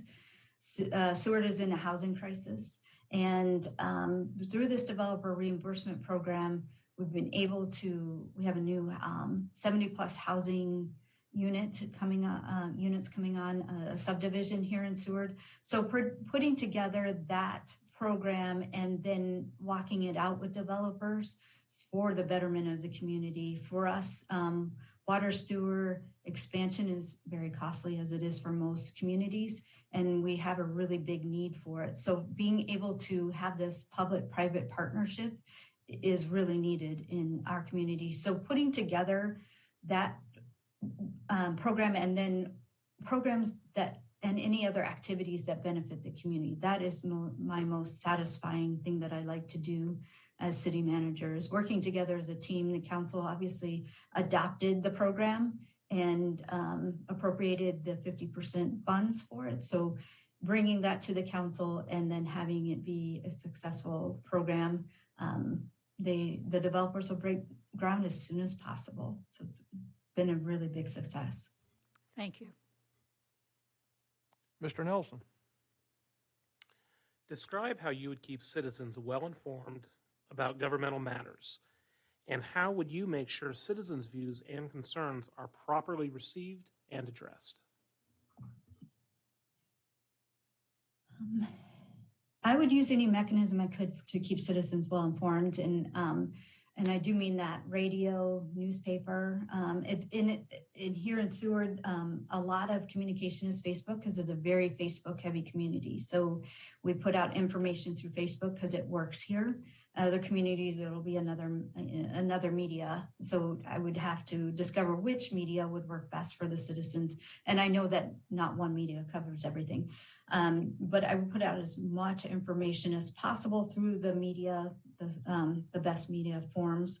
And as far as concerns, I receive, citizens' concerns and complaints now, and I do contact them to listen to them, and we have complaint forms. We have forms that are filled out. Our website allows also a citizen to submit information through the website, so I do receive information that way. In fact, I did an hour ago through our website. But I would have the follow-up. I would have the follow-up with the citizen to take the information and address the concerns. And of course, meet with the team, the city team, to address the concerns. How can we address that, the concerns, and what is the mechanism for that specific concern? Thank you. Mr. Jolson? Thank you. Please consider the following situation. The City Council at a public meeting appears anxious and ready to vote on an important policy decision that you firmly believe would be detrimental to the city. The issue had not been discussed previously. What would you do? I have had that scenario happen, and so for me, if it is detrimental, if there's a really big financial impact to the city, or something that I really believe the council should know, I let them know. I do let them know, and I let them know and then ask for postponement. So that way I can gather the rest, if the information is not readily available, then ask them to postpone so that I can provide them with the rest of the information. Ultimately, of course, it is the council's decision to vote on it, but I found that providing additional information, and with that, I don't mean to infer that I'm swaying them being the council, but I do believe in providing all of the information possible for the council to make an informed decision. And then if the council's ready to vote, the council will vote. If postpone is a possibility, I would ask them to consider that. Okay, thank you. Mr. Ma'am, Carey? if you would please, describe your experience with collective bargaining and tell us about the most effective ways to work with employee unions. Let's see, in 2022, we have two unions, and both agreements were, we met to bargain on the agreements, and both of those, we came to resolution on them. And so those were adopted in Minnesota Police Union. So met with the union and came to agreement on those. I think the most effective way, when I was in Minnesota, there had been a previous issue with the police department and the union representative. And it really wasn't an issue on the city side, but the union representative made it a little difficult for the city administrator. And to head that off, I actually did a meeting 2 months ahead of our time to come together to meet.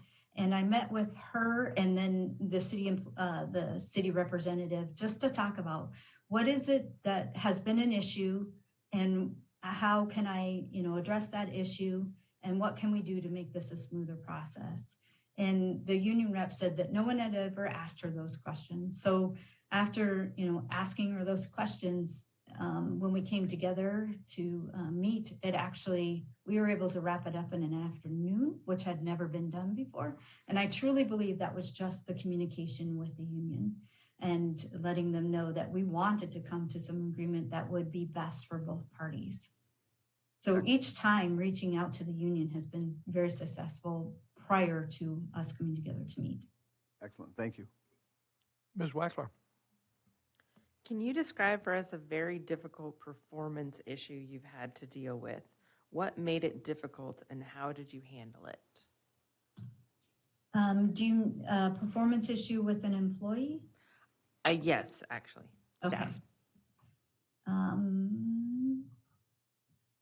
I am going to, of course, be careful of employee related issue, but a very difficult issue with an employee. I really do think some of the difficulty lies with miscommunication. So I've had, there's been miscommunication about performance. And so bringing that employee in to talk about performance, I did that to help this employee, then in a performance improvement plan to help the employee. And unfortunately, that the improvement did not occur. And then so trying again, what can I do? How can I help you to be successful? And there were a few things that the employee said that it was like, okay, well, we can take care of that. And let's work again on a performance improvement plan. So I was able to do that. And we worked through some big stuff that I found out old hurts, old wounds from previous, and then really setting my expectations moving forward and for the future. And that employee is still there and doing really well, but it was all about the communication. Now I can say that I've done the same thing without the same result, and the employee ended up moving on to another municipality. Thank you. Undoubtedly, there are going to be conflicts. What is your approach to managing conflict resolution? Communication, speaking to if there, conflict, say with a city council member or mayor, city council member, speaking with the council member. Again, sometimes it's just miscommunication. And so really just speaking with whoever the miscommunication is, with the employee, with the council member, with a member of the public, but really communication is key. Thank you. Vice Mayor Parker. Thank you, Mayor Whitney. Ms. Bauer, all of the candidates that we're interviewing today for this important position are very well qualified. Why are you the best fit for this position? That's a good question. I feel like I'm the best fit because of my varied experience. I've been involved in water sewer projects, electric utilities, 2 electric utilities, which I know Soldotna does not have electric, but the management part of it, is you gain experience and expertise by management. So management in electric in 2 different municipalities. And I do think that also my approach, like I said, I'm pretty laid back, but I know my role as a supervisor, and also that I just really like to communicate and bring people together to work together to accomplish a goal, to accomplish the goals and objectives laid out by the city council and within the organization itself. I think that my leadership style lends to Soldotna. Thank you. Ms. Wackler. Do you have any comments or ideas you would like to share regarding specific projects that are in the implementation phases with the city of Soldotna?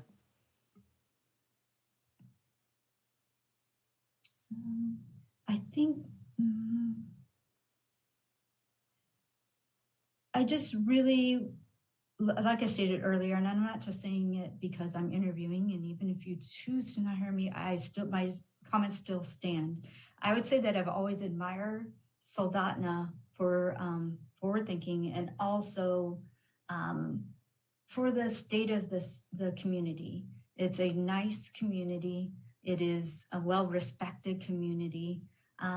So I just really would comment that, one, good job, and that it's a great place, and it really is a community admired by the rest of the state. So I guess that's really my comment, and I'm not just saying that because I'm interviewing. I'd say that anyway.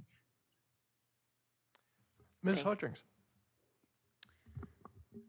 Ms. Bauer, is there anything else that we did not ask you about that you would like to share?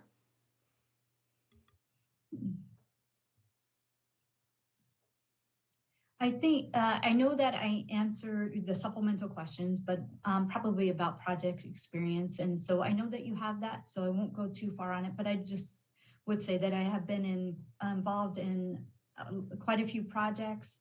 I have the experience with projects and look forward to completing projects on behalf of the community.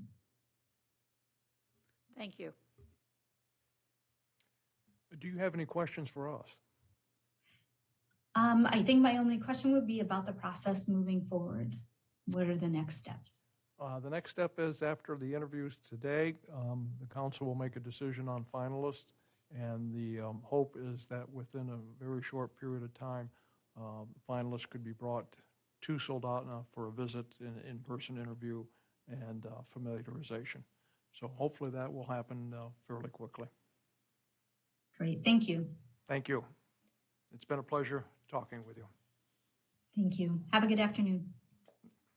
Bye. Bye.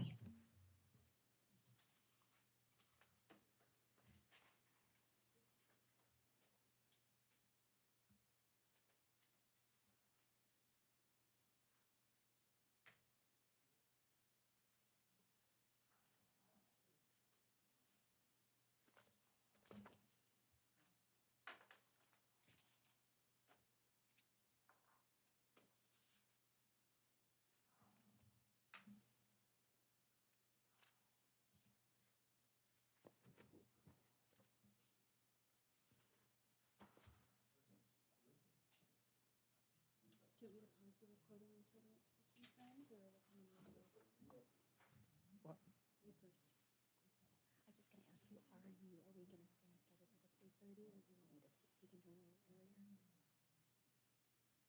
Just stay on schedule for 3:30. Yeah, let's just stay on schedule. Sounds good. I'm going to pause.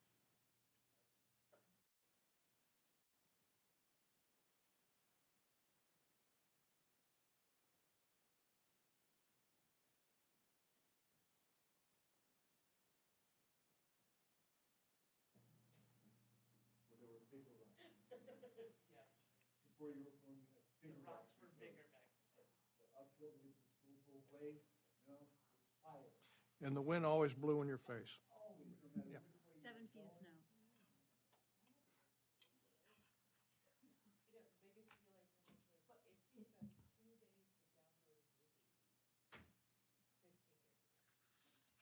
of snow. I can remember when the football games were 2 weeks delayed. All right, we're going back in session again. Mr. Nelson's out of here for a moment. He should be returning shortly. The next candidate for interview is Mr. Greg Brailsford, and he will be by Zoom. Good afternoon, Mr. Brailsford. Hopefully I'm pronouncing it correctly. And can you hear us? I can hear you, and that's the correct pronunciation. Thank you. Okay. We'll do a little bit of introductions here. I'm Paul Whitney. I'm the mayor of the city of Soldotna. And to my left is Johnny Blankenship, a city clerk. Next to her is the council member Jordan Chilson. Next up would be Mr. Nelson. He's currently out of the room. He should be back shortly. And third is Ms. Linda Hutchings. To my right, we have Vice Mayor Parker, Council Member David Carey, and Shara Wackler. And next to her is the Human Resource Director, Jessica O'Regan. And we'll start this out. If you can tell us a little bit about yourself, and then we'll go into the question session. Hi, I'm Greg Brailsford. Thank you for letting me join you today to talk about the Soldotna City Manager position. I just briefly, in terms of background, I drove to Alaska from Colorado, where I grew up in Denver, and drove up the highway to Anchorage, and started going to UAA. I went to school full-time and got a bachelor's degree. Sorry, I went to school while working full-time. I got a bachelor's degree and a master's in public administration at UAA, and worked for 13 years while getting the degree in the Alaska Native tribal government world. I started out working in Tyonek. Much of my work was done in the broader Kenai Peninsula Borough. I started working in Tyonek, and then I was appointed to be the founding health director for the Chugach-Miyun, which is the Alaska Native tribal organization covering the lower Cook Inlet, Port Graham, and Nanuelek, as well as Homer and Seward, and then over in Prince William Sound as well. After that, I was appointed to be the CEO of the regional tribal governing body for the Aleuts, covering the Aleutian and Pribilof Islands. I believe I'm the last non-native to hold that type of senior position in one of the Alaska Native tribal governing bodies. As I worked with young people at that part, wanted to clarify that early in my career, I also worked for Cook Inlet Region Incorporated and ran the Historic Sites and Cemetery Project, which was identifying historic sites and cemeteries throughout Cook Inlet Region, a large part of which is the Kenai Peninsula Borough. And then I filed the paperwork to file the land claims for historic sites and cemeteries for Cook Inlet Region. But I was able to work with and meet Peter Kalifornsky. He was still alive at the time, and some of you may certainly know his name, and maybe some have known him.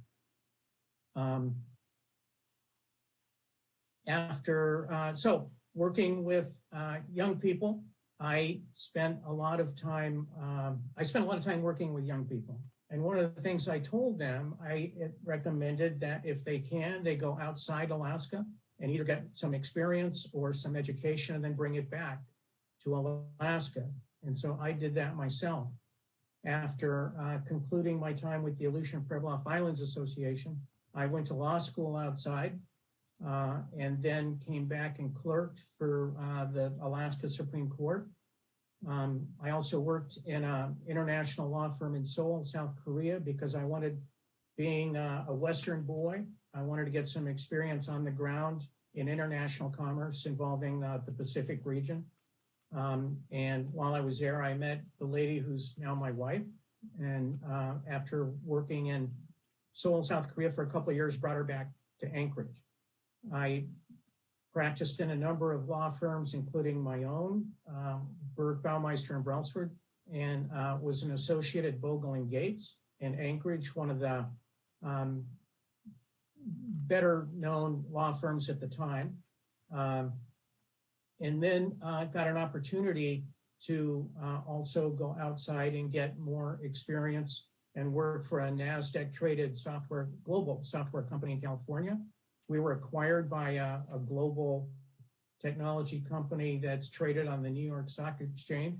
I worked for them for a while, and then this was all in the telecommunications space, and the telecommunications industry crashed at that time. And so I made the third round of worldwide downsizing before they let me go. A friend of mine invited me to do some work for a company in Salt Lake. They like me, I like them, so I worked for them and moved to Salt Lake and worked for them for about 7 years. I was the general counsel of a global e-commerce trading company.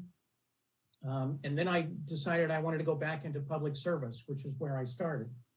I got a job working in Egypt for the American Bar Association, running a rule of law development program there, training judges and prosecutors, lawyers, law professors, and law students. It was a USAID funded grant. The money finally expired. And so we came back to the United States. We lived with our son in Brooklyn for a couple of years so that to help him with rent and things like that. Eventually he got stabilized and was able to spread his wings and fly. And I wanted to get back home to Alaska. I applied and was appointed to be the manager of the Bristol Bay Borough. Went there in 2018, spent 2 years in living in King Salmon and working at the headquarters in Naknek. I finished my contract there and took some time off, and then served as the interim manager for the city of Dillingham in 2021. So I finished my contractual commitment to them and then decided to run for Congress. When I ran, it wasn't the crowded field that it ultimately became. Don Young was still alive. And then, as you know, sadly, he passed away and it became much more crowded. I didn't have the millions of dollars or the celebrity name that some of the other candidates had. So I did the best I could under those circumstances and finished that. And now I'm circulating back to see if I can join the city of Soldotna as the city manager. So that's the big picture in brief. Thank you very much. We'll go now start into a series of questions from the from the council members. What attracts you to the city of Soldotna, and why do you feel you would be a good fit in our community in this position? Okay, thank you.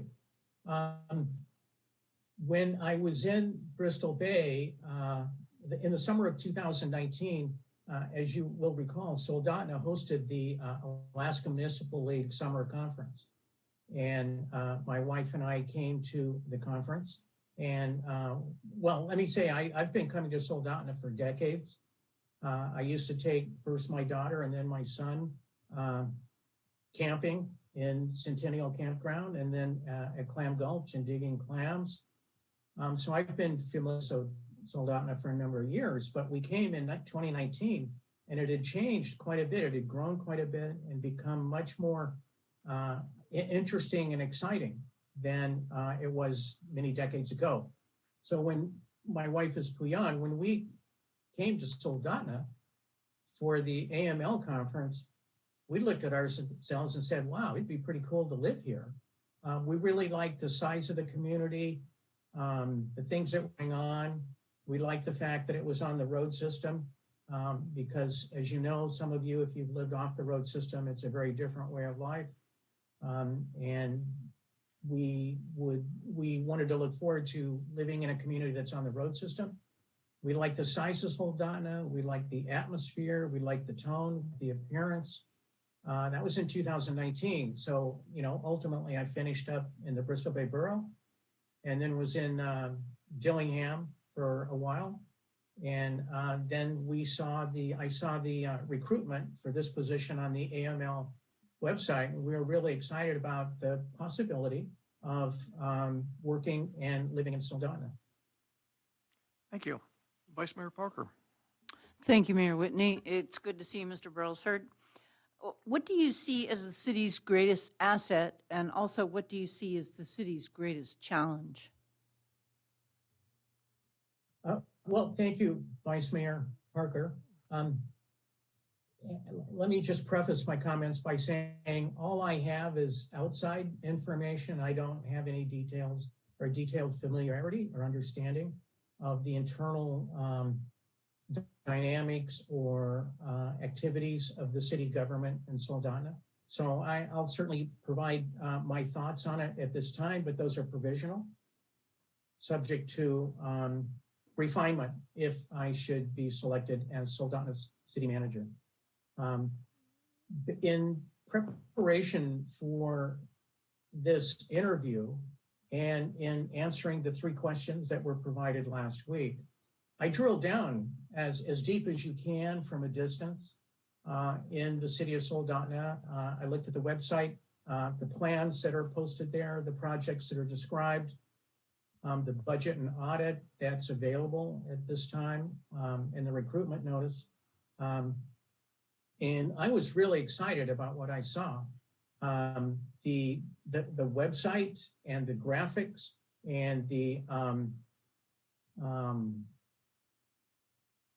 pictures that are posted on the website. I think that the city's doing an excellent job of communicating energy and interesting information to the public through the website. As I looked at the plans, I looked at Envision 2030, the River Redevelopment Project, and the RFP for the Arts and Culture Master Plan. And I was really struck with the energy that, those kinds of projects and those documents didn't happen out by themselves. They didn't fall out of the sky. They didn't happen by accident. So I read those to mean that there's a lot of energy behind them within the city. There's a lot of complex things going on. In fact, I'm not aware of any other city the size of Soldotna that's doing the kinds of projects you're doing and projecting ahead to the kinds of projects you're doing. So I interpret that to mean that within the city, there's a culture within the city government and the leadership of the city in terms of the elected officials. That's one of vision, that's one of imagination, that's one of creativity. Based on the materials I saw, there was an emphasis on integrity and ethics, which are red lines for me. I make it a practice in my own life and in my professional career not to compromise on ethics or integrity. So that's attractive to me. The things that I read don't happen without teamwork, without a culture of respect in terms of how people work together. And to me, I infer that there's a good culture of professional development, all of things that I believe very strongly in and that are very attractive to me. So that's one of the things that's attractive or that I think is a positive aspect about the city. In terms of the challenges, again, I'm limited to what I can consider by having an outside perspective at this time. You've got three big projects underway. The river redevelopment project is very exciting. I looked at I listened to the tapes of the presentations that the city consultant made to the city council. I think it's a week or so ago, and it looked like a public information meeting at the sports complex. So that's a big project. It's a visionary project, but it's an early stage. So there's a lot to be done in order to keep it moving forward. So I think that is one of the challenges. It's an exciting challenge, but it's a lot to attend to going forward. I'm really excited about the RFP that I think closes tomorrow on the 31st. For the art and culture master plan. That's something that is near and dear to my heart, and I emphasized a focus on that whenever I could. In Bristol Bay, in the Bristol Bay Borough and the city of Dillingham, whatever I could do at the managerial level to strengthen those kinds of programs in the communities. So that's another project that's just now getting started that would have to be carried forward.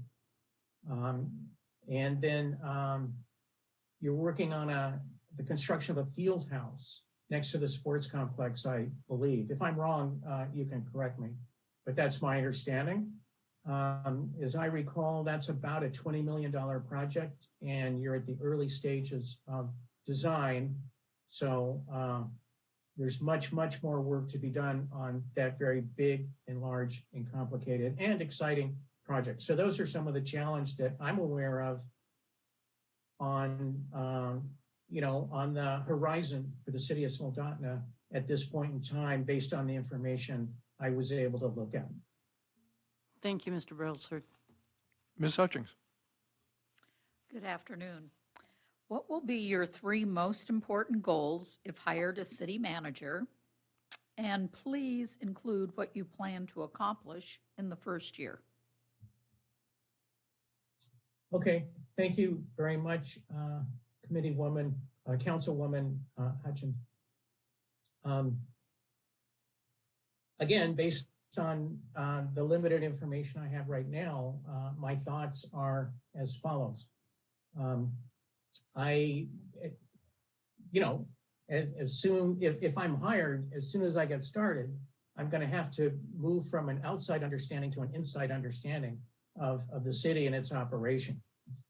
That would be first and foremost, to the extent that it's possible, is to get to know the council and the council members and the mayor a little bit better, but also particularly the department heads, and spend a lot of time familiarizing myself, introducing myself, learning about them, asking them to educate me about their departments and their operations and the big projects. I would be asking them to start with to educate me about, let's just say, three things that are going well in their department and three things that could be improved, to give me a kind of a sense of that level of the current status of each department. I manage by walking around. So I would go to their departments and meet them in their home context. And then I would want to go out in the field and see, I'd like to see, for example, Public Works. That was a large part of what I did in Bristol Bay. And so I'd like to see how the system is laid out on the ground in Soldotna, including the lift stations, really get a sense of how it's operating. And then the same for the rest of Public Works. The maintenance, I assume the maintenance department is handling the maintenance for city vehicles as well as real property or buildings. So I don't know if that means there's a garage and mechanics who work on the vehicles or what. I'd want to become familiar with how that department operates. I'd want to spend a lot of time initially on an ongoing basis, work closely with the finance director, who obtained for the finance department and the city that wonderful award from Canada and the United States regarding the 20, I think it's the FY20. There's something called the popular version of the budget, which is really, really well done in terms of offering basic information to the public in a way that's very clear and understandable. So getting to know the operations of the city, primarily through the department heads, would be the first thing. And then getting my arms around the budget and what are the plans that are on the table at this point in time. What are the priorities of the council now and what's on the horizon? Again, by way of being educated and getting up to speed.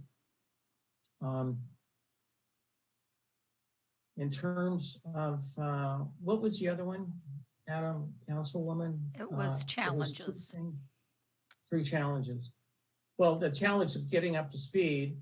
I guess the other thing about those big projects, I'm really impressed from what I've seen.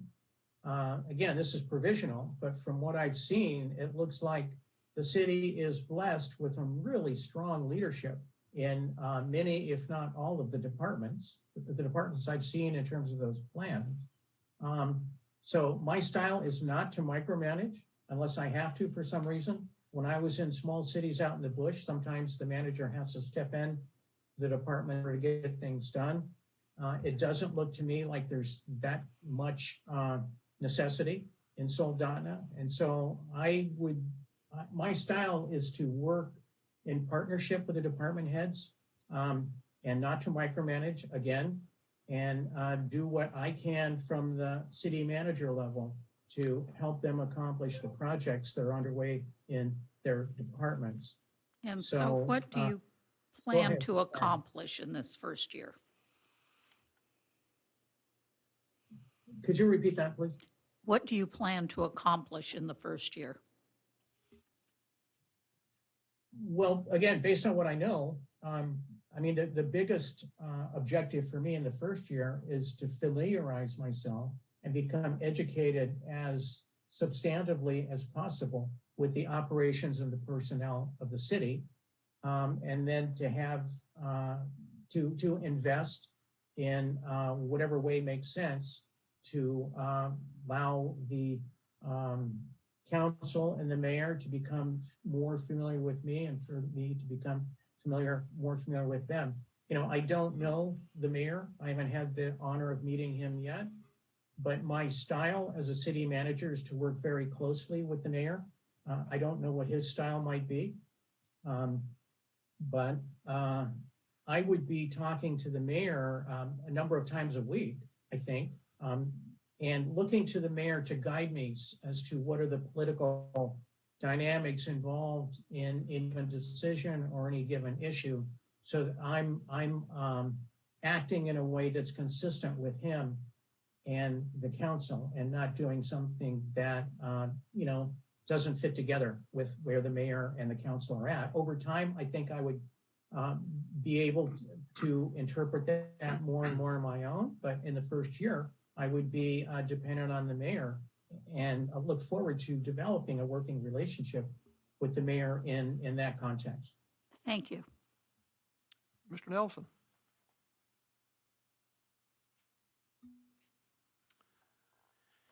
Would you tell us a few things that you will do as city manager to build and maintain the mayor and council, staff, and community confidence in you and your administration?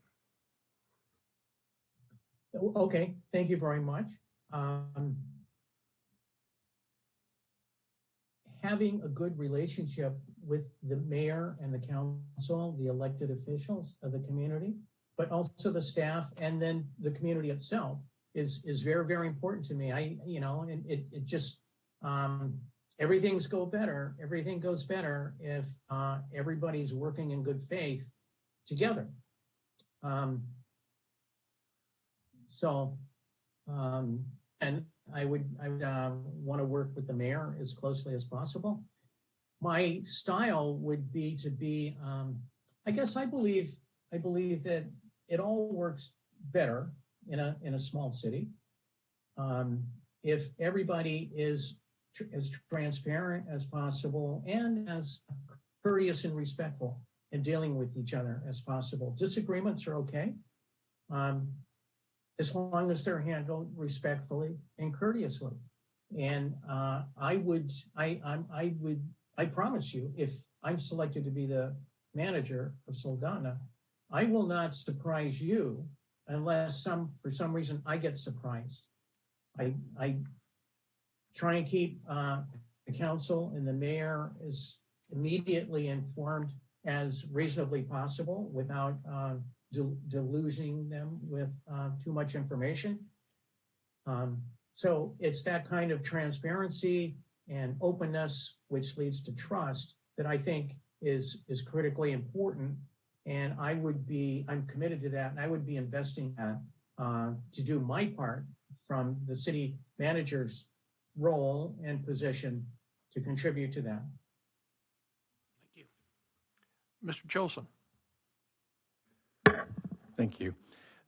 How do you perform under intensely stressful conditions? And can you please give us an example of a time you were faced with a tense or difficult situation and how you responded to it? Yes, thank you for the question. It's absolutely true that during the life of a city and the operation of the work of a city manager, there occasionally high stress situations. I keep my cool, I stay calm in high pressure situations. And to some extent, I mean, I enjoy the stimulation of pressure and complexity and challenges. One of the styles, again, is to make sure if it's a high stress challenge at the city manager's level, as I work my way through it, I would be working closely with the mayor and keeping the city council as informed as makes sense under the circumstances. One example is in Bristol Bay, as many of you may remember, and I don't know what the details were in Soldotna, but in Bristol Bay, when Governor Dunleavy issued his first budget in 2019, following his election in 2018, he proposed a number of cuts to rural Alaska. I don't know what the impact was on Soldotna, but in the Bristol Bay Borough, it was horrific. So that was a high stress situation. In terms of managing the fear and the anxiety within the community, as we looked at drastic cuts to the operating budget, and including the power equalization project. And again, I don't know how much that may impact Soldotna, but it's huge out in the bush. So it was a very scary, frightening time. And so we had to manage people's fear and anxiety at the same time of trying to work our way through solutions. So that was very, very stressful. At one point, I prepared some documents and gave them to the council and then published it in a way that people in the community could see what possible impacts were from that budget. And in terms of Bristol Bay, we would have had to cut something like the police department, the fire department, the library, the Parks and Rec department, half of the public works department, in order to true up a new budget based on the impact of the governor's budget at that time. So I was trying to educate the community about how serious it was. It was very painful. And ultimately, we were able to work with the Bush Caucus and get the money put back in the budget. So we didn't suffer those kinds of drastic cuts. But what it did is it taught us all what risks there are on the horizon or over the horizon going forward. So one of the things that the city council did in Bristol Bay is they decided to put a referendum on the ballot to increase the commercial fish tax within our jurisdiction. There's a state commercial fish tax. They collect 6%, 3% goes to the state, 3% goes to the community where it comes from. The assembly put together a plan to for a referendum that would add another 3% commercial fish tax. Well, they passed it at an assembly meeting in such a way that the next day I literally had no room for error time to get all the things done to get it on the referendum under our road code and under state statutes, because there's certain kinds of publications and notification timeframes published in the newspaper and things like that, that we literally had no slack in the schedule to get it done in terms of going on the budget. We had to work with the Alaska Public Offices Commission, because when a city government is going to be an advocate for a position on a referendum, they have to register and follow the rules of the APOC. So that was a very high stress time because the stakes were very high. If we didn't get it on the referendum then, it was going to wait another year or go to a special ballot.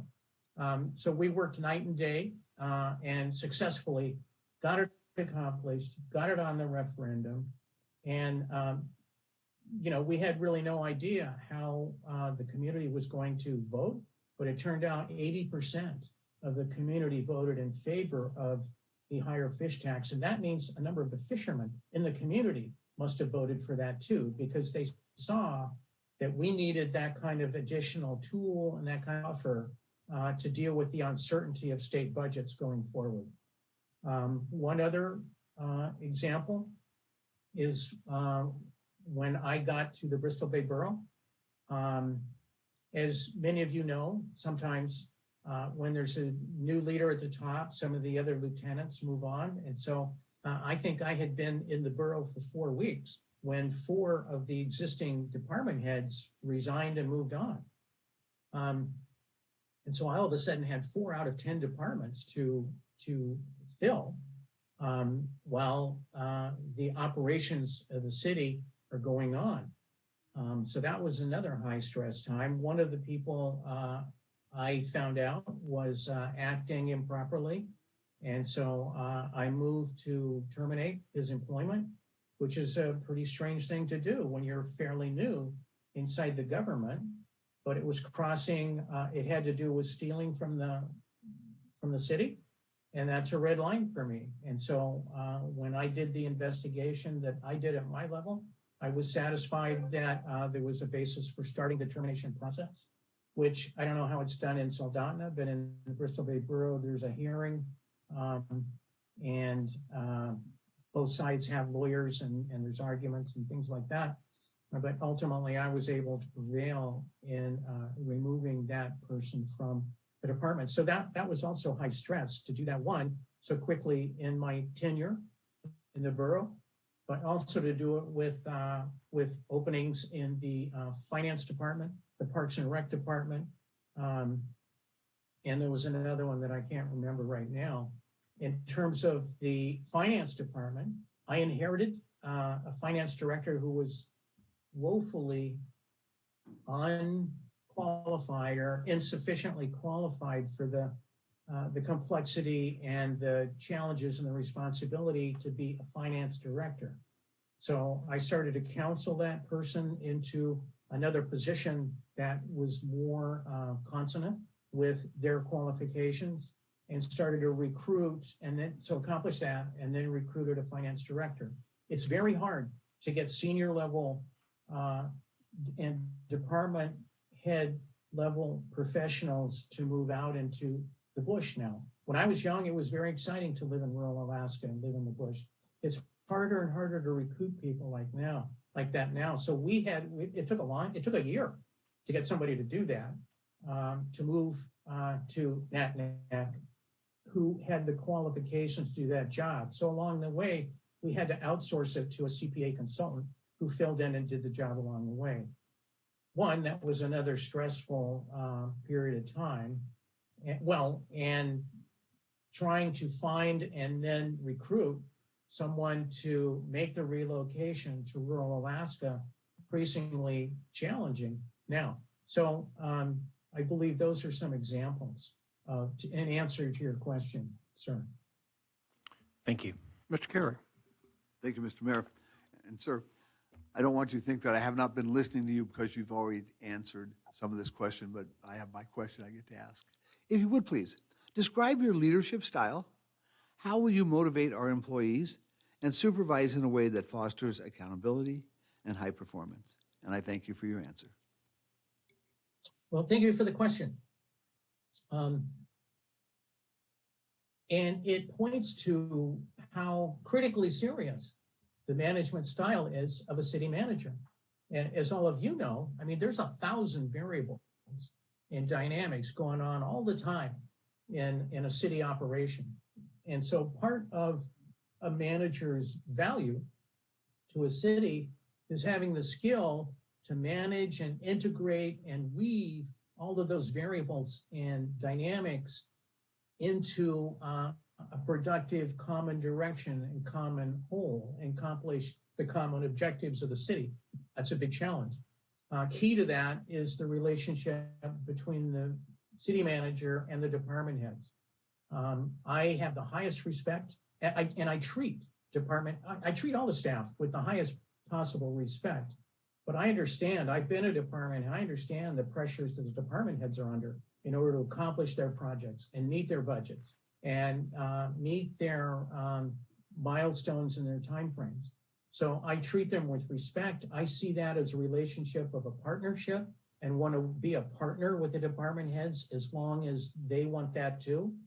I've worked with the department heads that didn't want that and either were dishonest with me or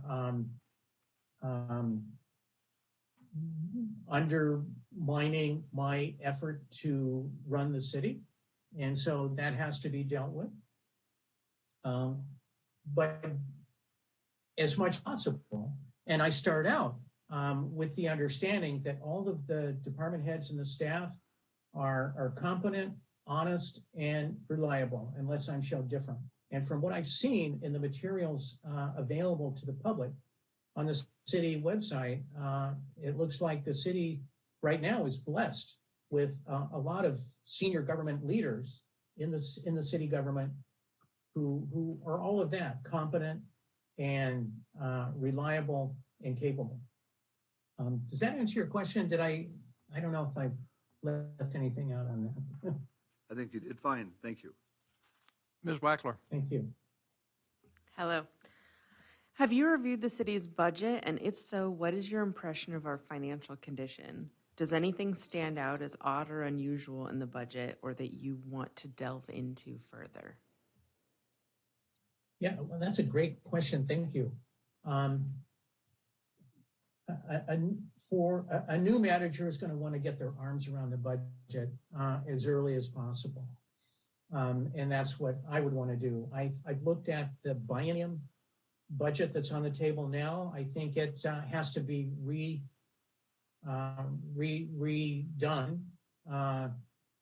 this cycle. So there's a budget on the table for 21 and 22 going into 23 now. And so that's coming up the way I understand it. So I've looked at it to some degree. I certainly haven't mastered it. And I would want to meet with the finance director early on to be educated by her and guided by her on what she sees as are any major financial or budgetary issues. But from what I've seen, it looks to me like as of 2021, there was an excess of about 1.8 or $2 million of revenues over expenses at the end of fiscal year 21. So I don't know what's happened in fiscal year 22, but at that time, it looked like there may have been about $2 million of unrestricted funds in the general fund for the city. And I mean, I think that's a wonderful situation to be in. Let's see what else. I was looking at, as I mentioned, I believe this is the 21st century. Things are moving very quickly. Things are changing very rapidly. It's a much more complicated world now than it was before on many, many different levels. some of which are maybe specific to the city and to the state, but there's some that are international. The Russian invasion of Ukraine has created supply chain issues, as you know. I don't know what the effect is now in Soldotna, but we need a way to read the horizon, to monitor the horizon and look over the horizon and see what kinds of threats and opportunities are coming and start to prepare to deal with them before they hit us right at the end of our nose. Let's see. In terms of the budget, part of the way I would approach working, leading the city as the manager for those kinds of uncertainties and unpredictable things that could be harmful or be good opportunities, is to try and create a learning system within city government so that it's a culture of learning. It's not just one person, but it's a culture of learning and scanning the horizon and looking way out there and seeing what's coming and bringing it back into the department heads or the departments or the city manager and ultimately to the mayor and the council about what we see as looming threats or opportunities. To me, one way to generate and nourish and nurture a learning culture in a local government is, from my point of view, is to invest heavily in professional development so that you have everybody in the city government on an ongoing learning track, and then bringing that learning into their context in the city and contributing to an overall learning culture. So professional development is very important to me. As I looked at the budget, it looked to me that most of the budgets that I saw, the individual department budgets, had some money for professional development. I did see a few that didn't have money, and I can't remember them right now. So I'd be looking at that and looking at talking with the department heads and being educated by them about how they approach professional development and whether they feel the budget is sufficient. If budget issues arise out of that, I would come to the council and I'd talk about it with you. Again, let's use that as an example. If I have concerns about it, I'll come to you. I'm not going to surprise you with some crisis unless I'm surprised as well. My commitment to you and my management style with the council and the mayor, as well as the staff, is to provide straight information. If I have good information, you'll get good information. If there's bad information, if there's negative things, I'm going to tell you about that too, but you're going to get the straight information from me. And that's my style with the department heads and the staff and the community as well. Thank you. Describe how you view your role and responsibility in relation to the mayor and council. How will you communicate with the body and with individual elected officials? Well, okay, thank you for the question. Again, I believe that subject to meeting, if I'm selected and then getting to know the mayor and the mayor getting to know me, but sort of the conceptual model for me is, again, to work closely with the mayor, to keep the mayor up to date about what my thinking is or what I'm aware about in terms of issues or opportunities within the government, and soliciting the mayor's perception from his involvement in the community and his relationship with the council, but to keep me educated as well, and to make sure that neither one of us that we help each other avoid surprises in terms of problems or crises within the city government. I don't know what that looks like, whether we'd be meeting 2 times a week or once a week or what it might be, but some kind of regular communication arrangement with the mayor. With the city council, it's a little different. The city council doesn't get involved in so much of the day-to-day management of the city.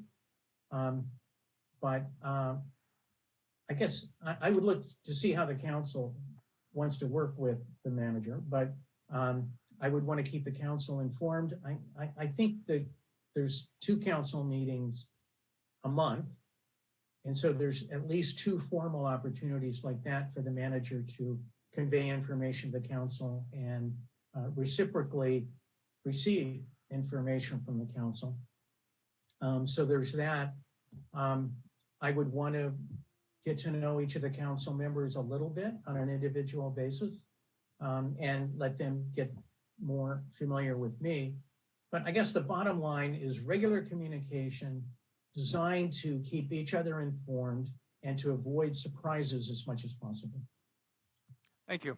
Vice Mayor Parker. Thank you, Mayor Whitney. Mr. Brailsford, what is your experience lobbying with for municipal priorities at the state and federal level? In addition, what has been your experience working with a lobbyist?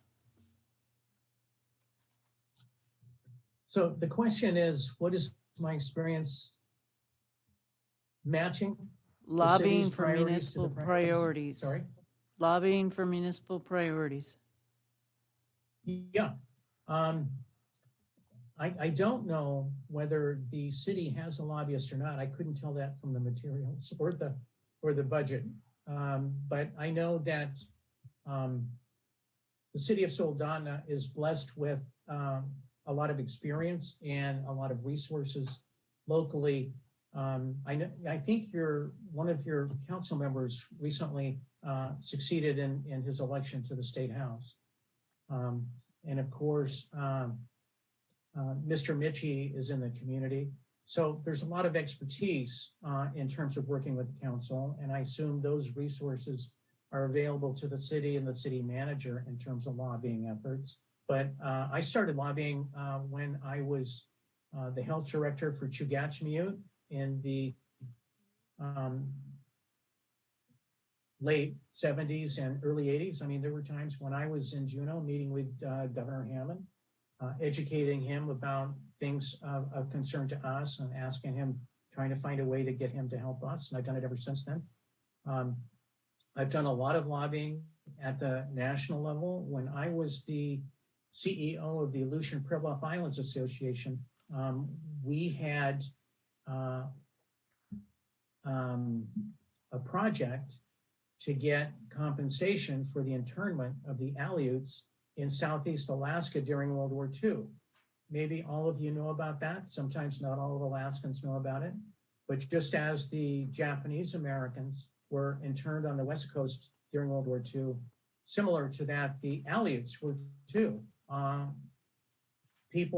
Civilians were taken from parts of the Aleutian chain and the Pribilofs and forcefully relocated to actually abandoned canneries in Southeast Alaska. I talked to some of the older people who had been relocated, and they told me they'd be laying there at night looking at the stars through the holes in the abandoned canneries during the wintertime. So I got to lead the effort at the staff level to lobby in Washington, D.C. for compensation for the Aleuts. Now, we were blessed with having Senator Stevens on the, I think he was chair of the Senate Appropriations Committee. So that was an extraordinary advantage and blessing for us and for other Alaskans who were trying to get things done with the federal government or resources from the U.S. Congress. Ultimately, that project was successful, and legislation signed by President Reagan for compensation for the Aleuts. But I led the lobbying effort. Now, we had a lobbyist in Washington, D.C. who was working on a day-to-day basis there.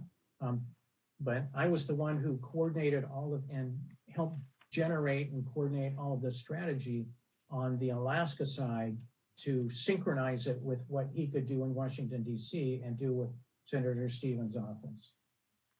Thank you. Ms. Hutchings. What is your most meaningful experience in community or public service and why? That's a wonderful question. I guess a couple of things that come to mind right away. When I was the founding health director for the Chugachmute, we were covering, again, Fort Graham and Nunwalek, but also Tititlik, which is over in Prince William Sound, and then Chugachmute people in Homer and Seward and Cordova and Valdez. At one point along the way, we had some leftover money. It was Indian health money. And so I went to the tribal council of the Chugachmute and I said, why don't we see if we can use some of this leftover money instead of giving it back to the federal government, let's see if we can reprogram it and contract with professional healthcare providers to come into the village. And so we were able to do that. The contracting officer at Indian Health Service agreed to let us reprogram the money. And so we were able to bring, I don't know if you remembered, Jim Mises was the dentist in Homer at the time. I think he's passed away. But so we contracted with him to go do dental work on site in the village in Nunwalek and Port Graham. And so for many of the people, particularly the older ones, that's the first time they'd ever seen a dentist or a dentist had ever come and looked at their teeth and helped them out. We did the same thing with eye care. We used Dr. Jeff Gonison, who's a Tlingit ophthalmologist in Anchorage, but we contracted with him to take his equipment, on Homer Air over to Nunwalek and Port Graham and also to Titlik. But and so for a lot of the people in the village, that's the first time they'd ever had an eye doctor look at their eyes and help them get glasses and stuff like that. So that's one of the really very satisfying things. I'm trying to think of, well, is that good enough or would you like me to think of some more? That's perfect. Thank you. Mr. Nelson? Describe how you would keep citizens well informed about governmental matters, and how would you make sure citizens' views and concerns are properly received and addressed? I'm sorry, could you repeat the second half of that question? I didn't catch that. Of course. So how would you, first one part was how would you keep citizens well informed about governmental matters? And the second part was how would you make sure citizens' views and concerns are properly received and properly addressed? Okay. What I did in the Bristol Bay Borough and the city of Dillingham to keep people informed is I used the Facebook pages that the community generally used in those particular areas. In the Bristol Bay Borough, there were actually 2 Facebook pages that people read on a regular basis. In Dillingham, there was one. Dillingham also had KDLG, which is the radio station. We could use that a little bit in Bristol Bay, but they're based in Dillingham, so it was more immediate there. So I used the public media or the social media. I guess that's it. I mean, I took it very seriously. I worked very hard to keep the mayors in both cities informed of what I thought were important issues that should go to that should be made known to the public. Again, to make sure that there were no political landmines or something that I was missing. But once we'd had that conversation, it really fell to me to take the initiative to get information out to the public. Then in those 2 communities, the managers report to the council, in that case every month, was put up on the website so people could read it. And then I circulated in the community as much as I could, just interacting with people and asking, well, what's on your mind? Do you have any concerns? Do you have any suggestions?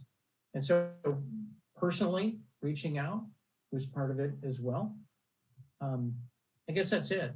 That's how I approach. Again, I think it's fundamental to city manager's responsibility to keep the community informed of, of the important information about the city And so social media is one way to do it now. Council meetings and managers' reports, and then just circulating in the community, at the post office, at the grocery store, as well as festivals and community events. Thank you. Mr. Chosen. Consider the following situation. The City Council at a public meeting appears anxious and ready to vote on an important policy decision that you firmly believe would be detrimental to the city. The issue had not been discussed previously. What would you do?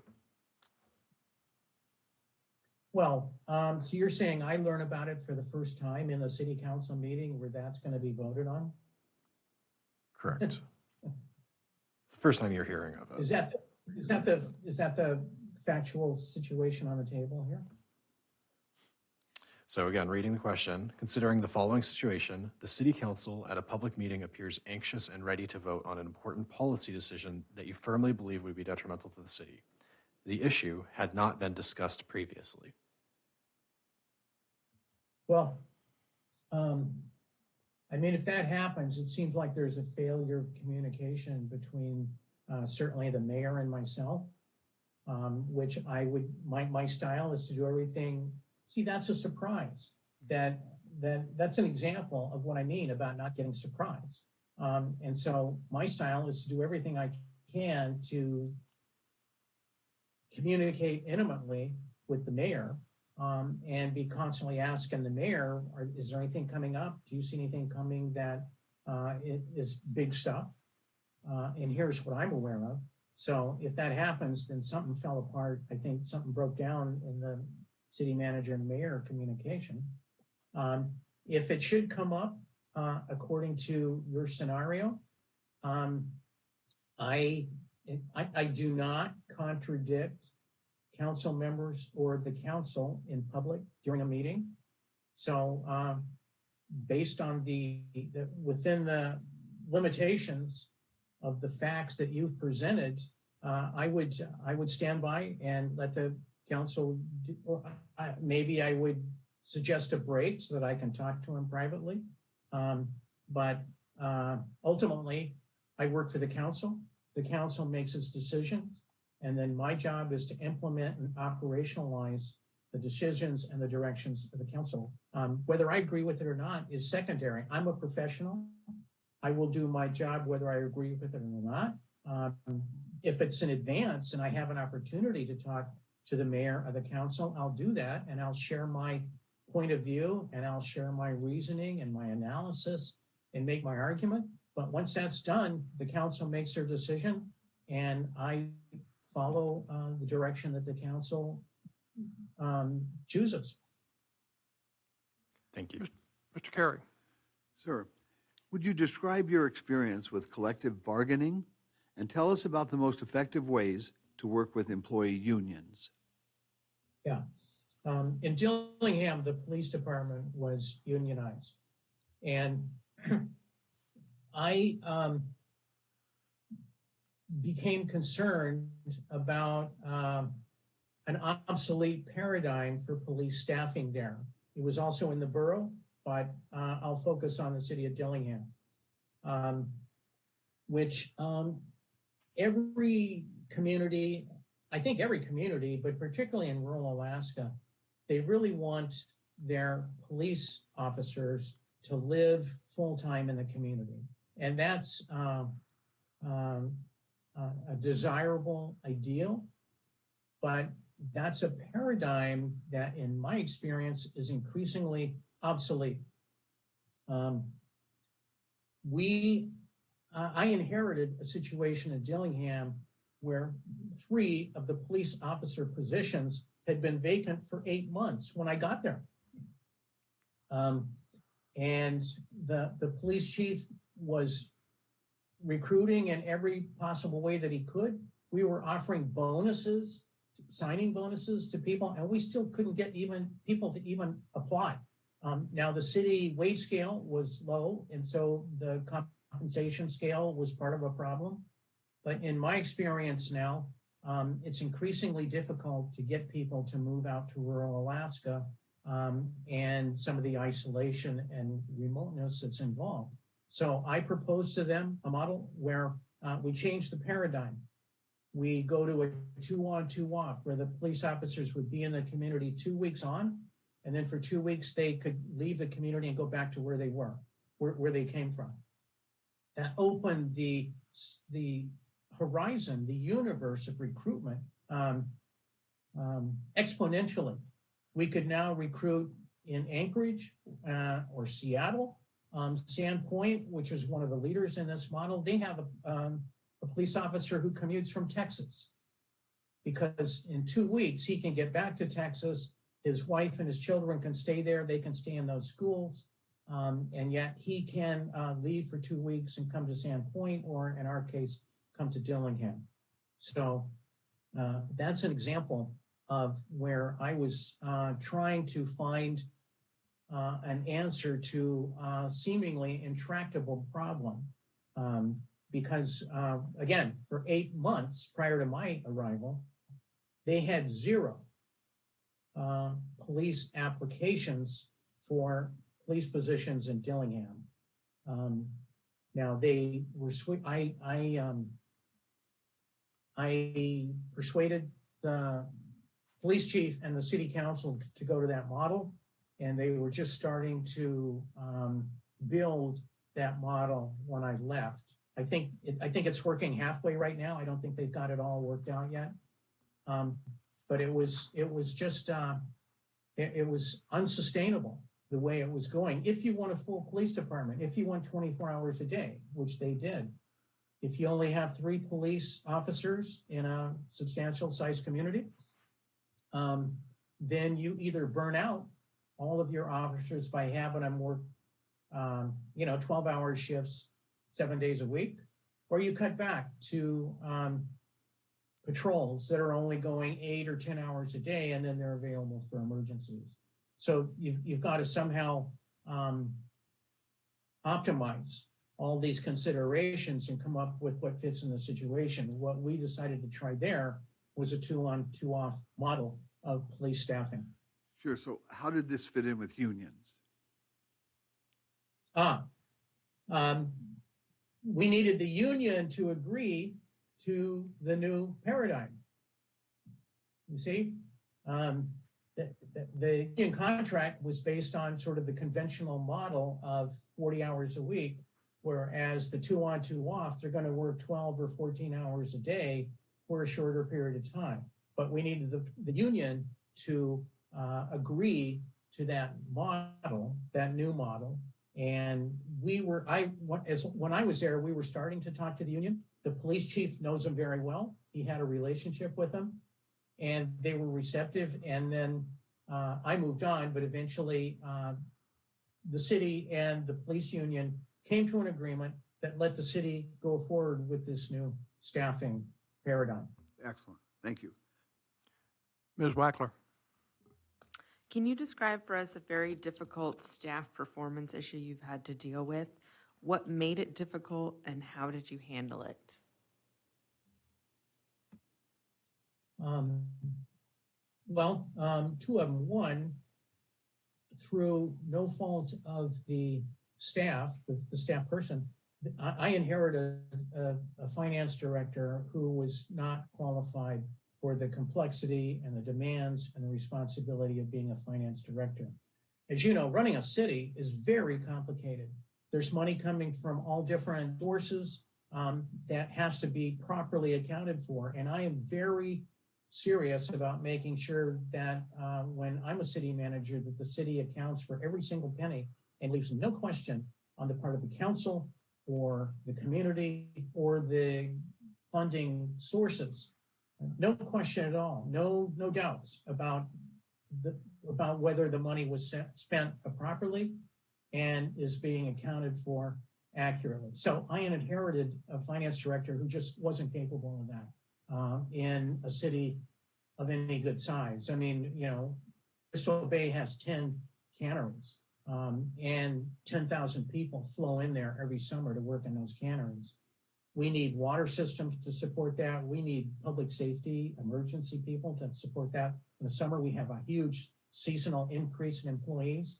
Well, that all has to be accounted for and budgeted and captured in the accounting system. So I started moving pretty quickly to counsel that person to a level of responsibility that made sense for them.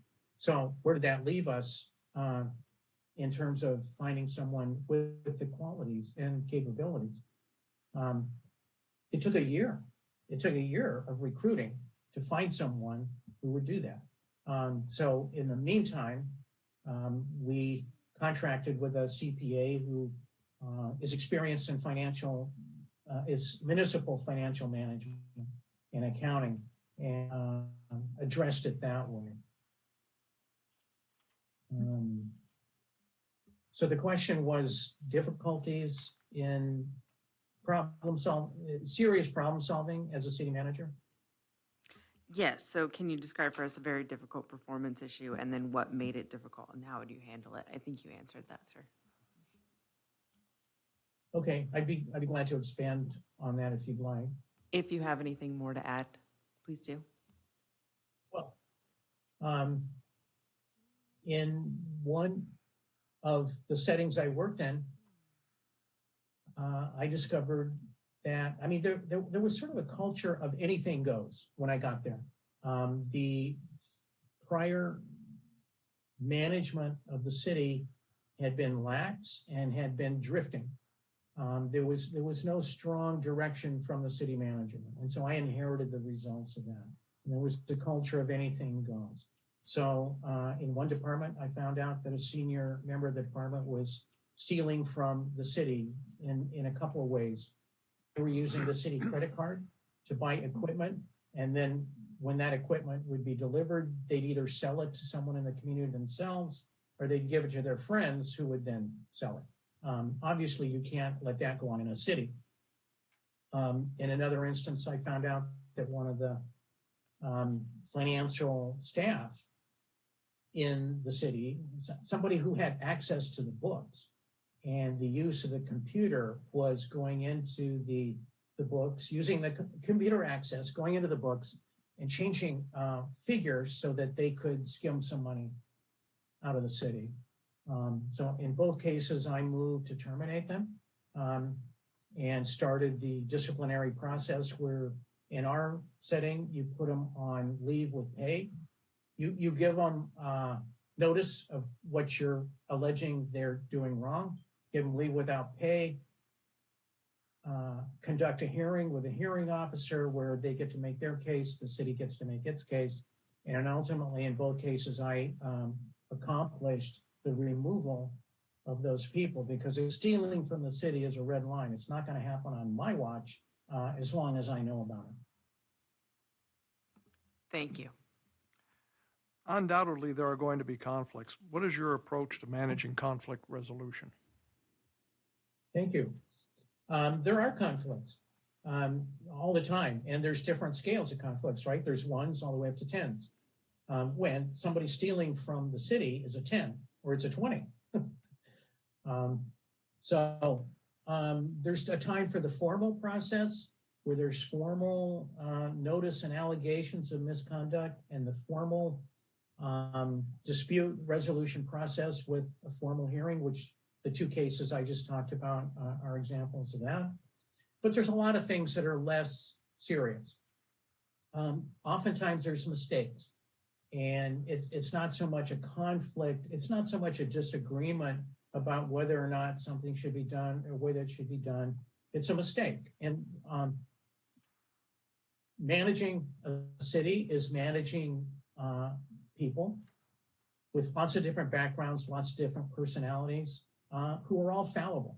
Most people are working in good faith, the best they can to do their jobs, and they make mistakes. Well, the mistakes have to be dealt with, but it's not a punitive thing, it's an educational thing. And as long as people learn from the mistakes, that's what they'll want. If it falls over to not just an honest or good faith mistake, but to sloppiness or carelessness, then that has to be dealt with a little more seriously. And if it persists, then it has to be dealt with yet more seriously. When I talked earlier about this culture of anything goes, I had to deal with a number of instances of sexual harassment. Well, you can't let that go on in the city, at least not on my watch. So I talked to the people, and in both, one of them was a department head and one of them was not. So when it was not, I worked with the department head to get it dealt with. In one case, actually there were two cases where it was a mid-level manager. And once we sat down and talked to them about how you can't do this, this is why it's wrong, this is why it's unacceptable, both under the local code, but also in terms of doing the right thing, treating people with dignity. They got the message and they cleaned it up. There was another person who, it was so serious, I had to move to try and terminate that person. Ultimately, they resigned before the termination went through. So I think what I've tried to do is explain to you the different levels of conflict and the sort of the gradated strategies for dealing with it, depending on how serious it is and depending on how the person on the other side is trying to resolve it or not. Thank you. Vice Mayor Parker. Thank you, Mayor Whitney. Mr. Brailsford, all of the candidates interviewing for this important position are qualified. Why are you the best person for this position? Yeah, thank you, Vice Mayor. I have extensive and solid and rich experience in the city management world. As you know from my resume, it's all in rural Alaska, so it's a little bit different than what Soldotna is. But I think all of the experience and the learning from those positions generalizes and applies to the city of Soldotna.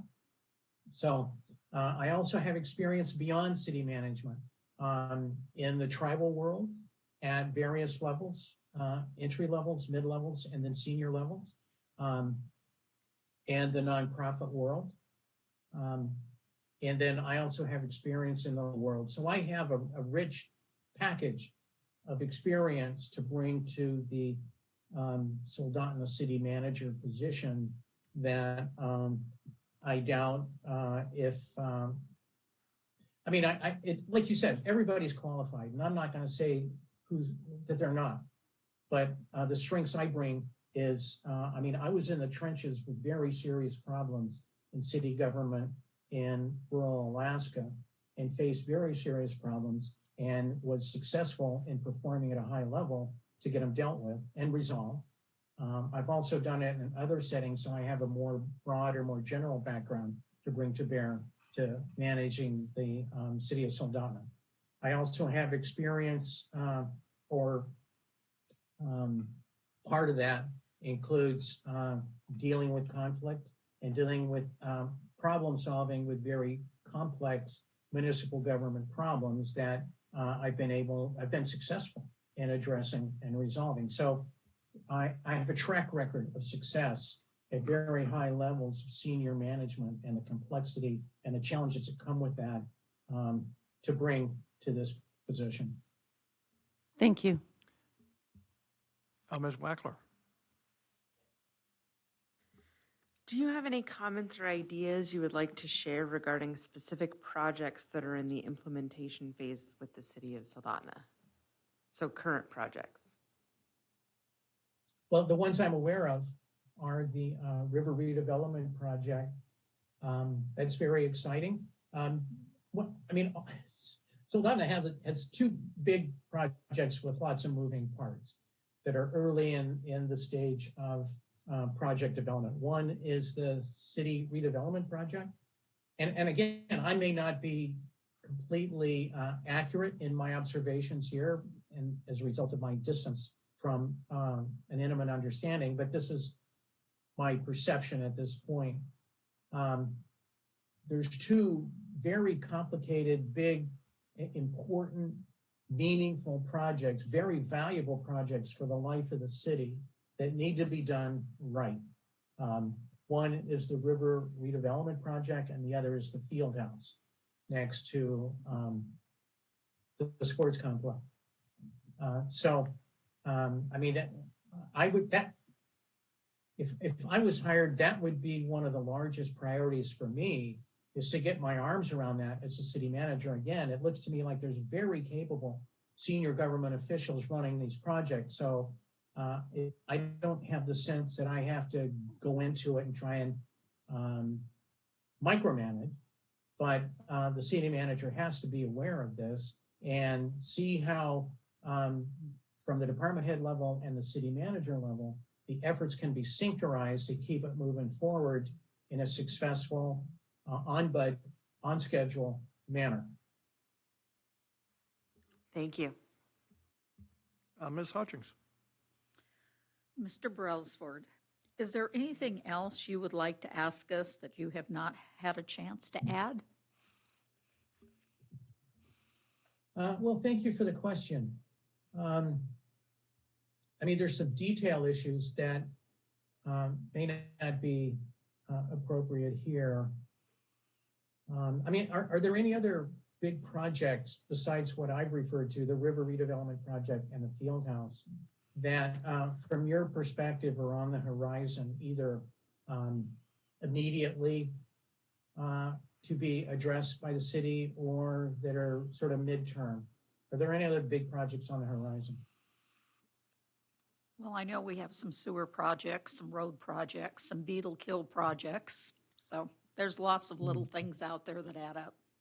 We have our 5-year capital improvement plan also. The 5-year capital improvement plan. Annexation. Yeah. Well, yeah. Would you mind educating me a little bit about the annexation and why the city decided? I think you appealed the Boundary Commission decision to, I think, at Superior Court. But what do you see as the advantage? Why not accept what the Boundary Commission suggested and just move ahead? This is one of those moments where I really wish our city manager was here. Mr. Mayor? There was At a big picture, at 1,000 feet. There was some legal precedents being set that we did not feel that is adequate and appropriate for our community and other communities in the state. So right now it is a legal issue that is up before the state Supreme Court, and we'll wait for that final decision. Well, so it was appealed to the Superior Court, and I guess the city didn't like the decision of the Superior Court, and it's now appealed to the Supreme Court. It's pending in the Supreme Court. The Boundary Commission issued a opinion that we did not feel was proper. It was appealed to the Superior Court. The local Superior Court came out with a decision that we did not feel was proper, and so that has been appealed to the Supreme Court, and it is before the Supreme Court at this point. Well, I mean, while we're generally on the subject of legal operations, Dillingham uses the same law firm that the city of Soldotna does, Boyd Chandler. And so I worked with Boyd, as well as Patrick Munson. I don't know if he works with the city of Soldotna. He worked with the city of Dillingham. And I came away from that interaction with the highest respect for their capability and professionalism. So it was attractive to me in considering the possibility of serving as Soldotna city manager to see such a high quality law firm handling the legal work in the city. Thank you. Moving on to the last question. Do you have any questions for us?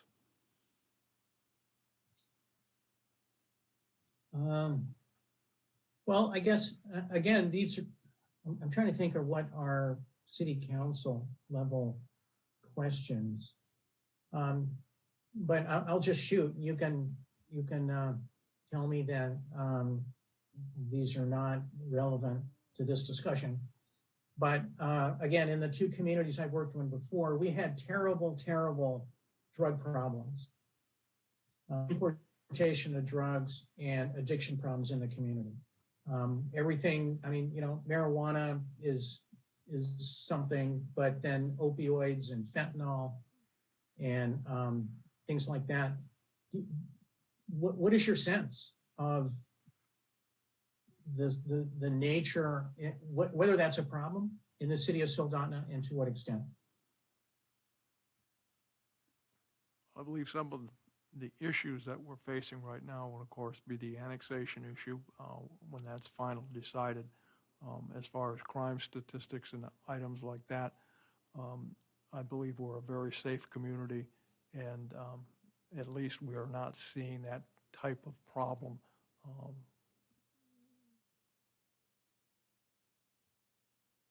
Okay, thank you, because obviously that has implications for the police force and what they may have to deal with and what they may have to be prepared and trained and qualified to deal with. Thank you. One more question, if you don't mind. I know from the budgets that I've seen in the audit and everything, you got CARES money. I suspect that may have been consumed by now. But does the city of Soldotna have a piece of the infrastructure bill that was passed about a year or so ago, but the money is starting to trickle down into Alaska and into our cities? So what's your sense of the infrastructure money in terms of Soldotna?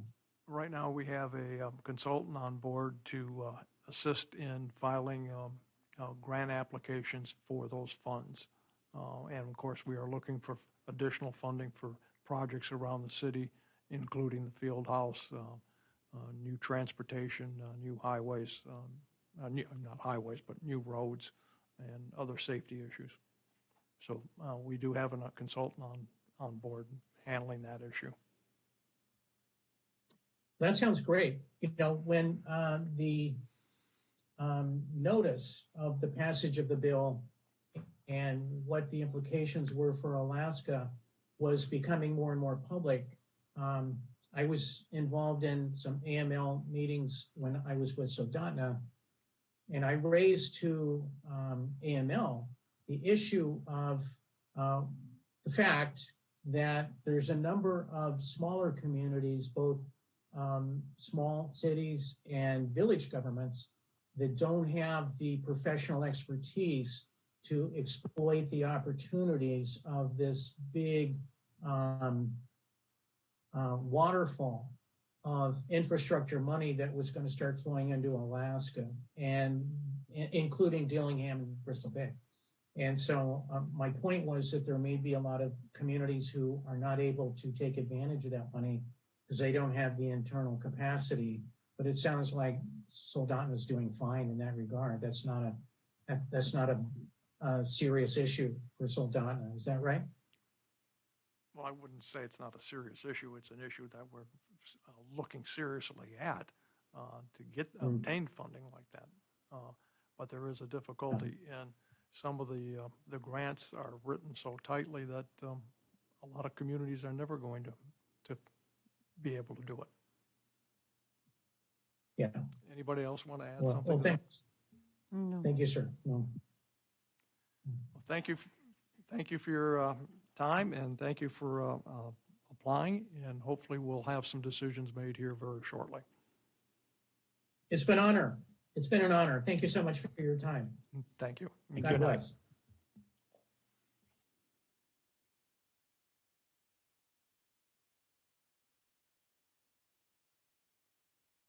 Oh, you see me. I saw you and now I can't see you anymore. Let's see. See where you could be.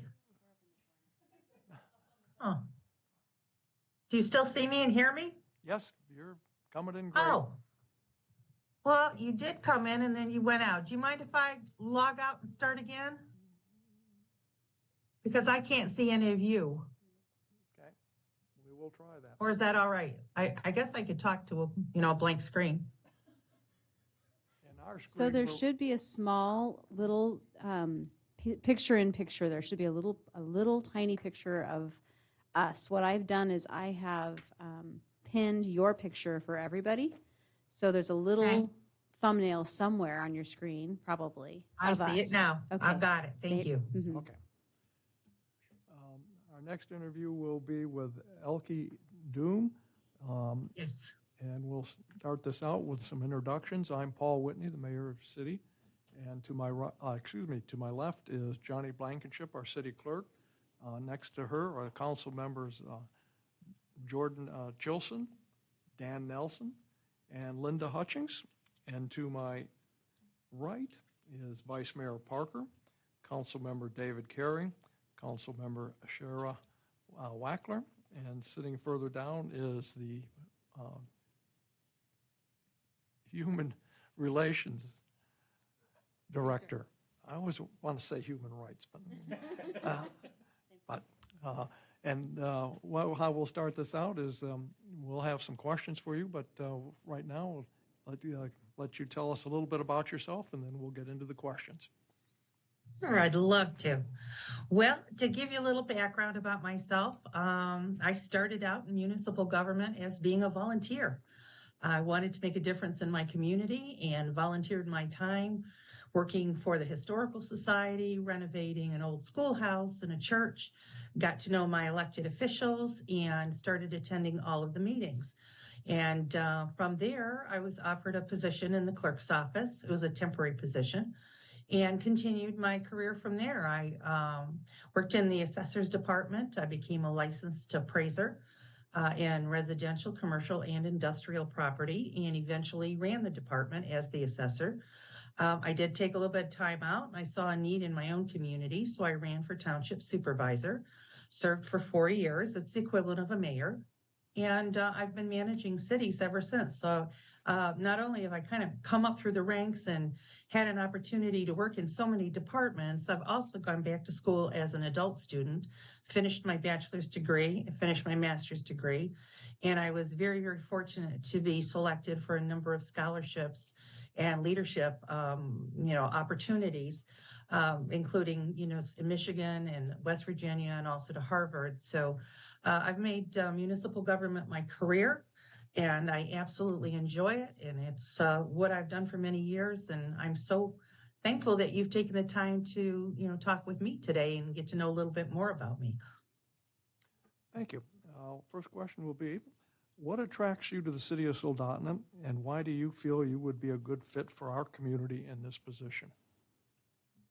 I heard about Soldotna long before you posted this job posting. Folks in Valdez speak very, very highly of your community. There's a lot of amenities and it's a lot of beauty.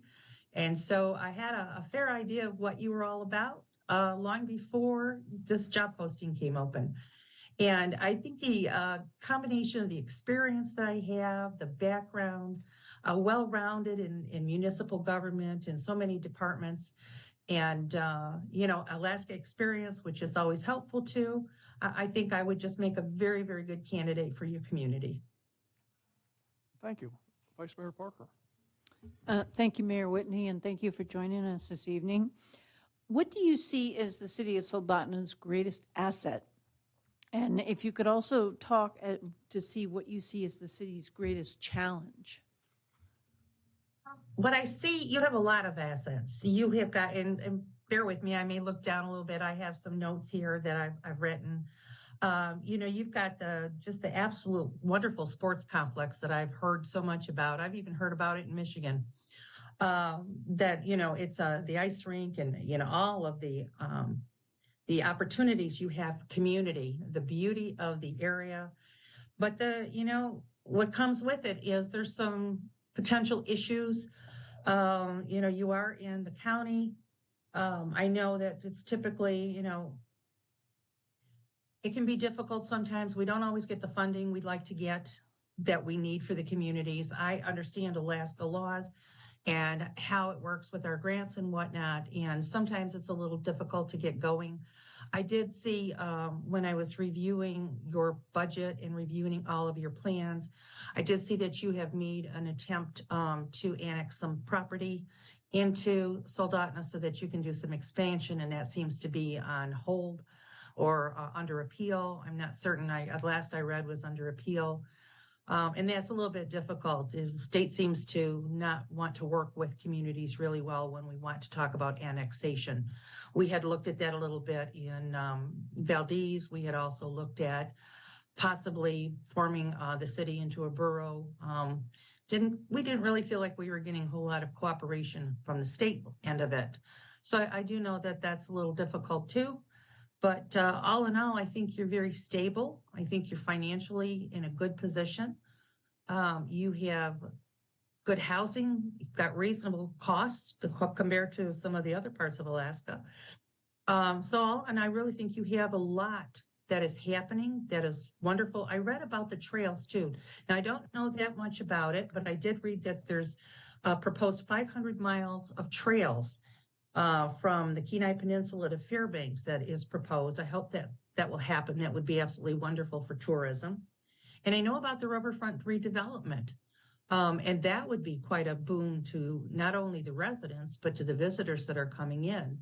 So all in all, I think you're in a great position, not too many issues and a whole lot of positives. Thank you, ma'am. Ms. Hutchings. Good evening, Ms. Doom. What is your three most important goals if you were hired as city manager? And please include what you plan to accomplish in that first year on the job. Certainly.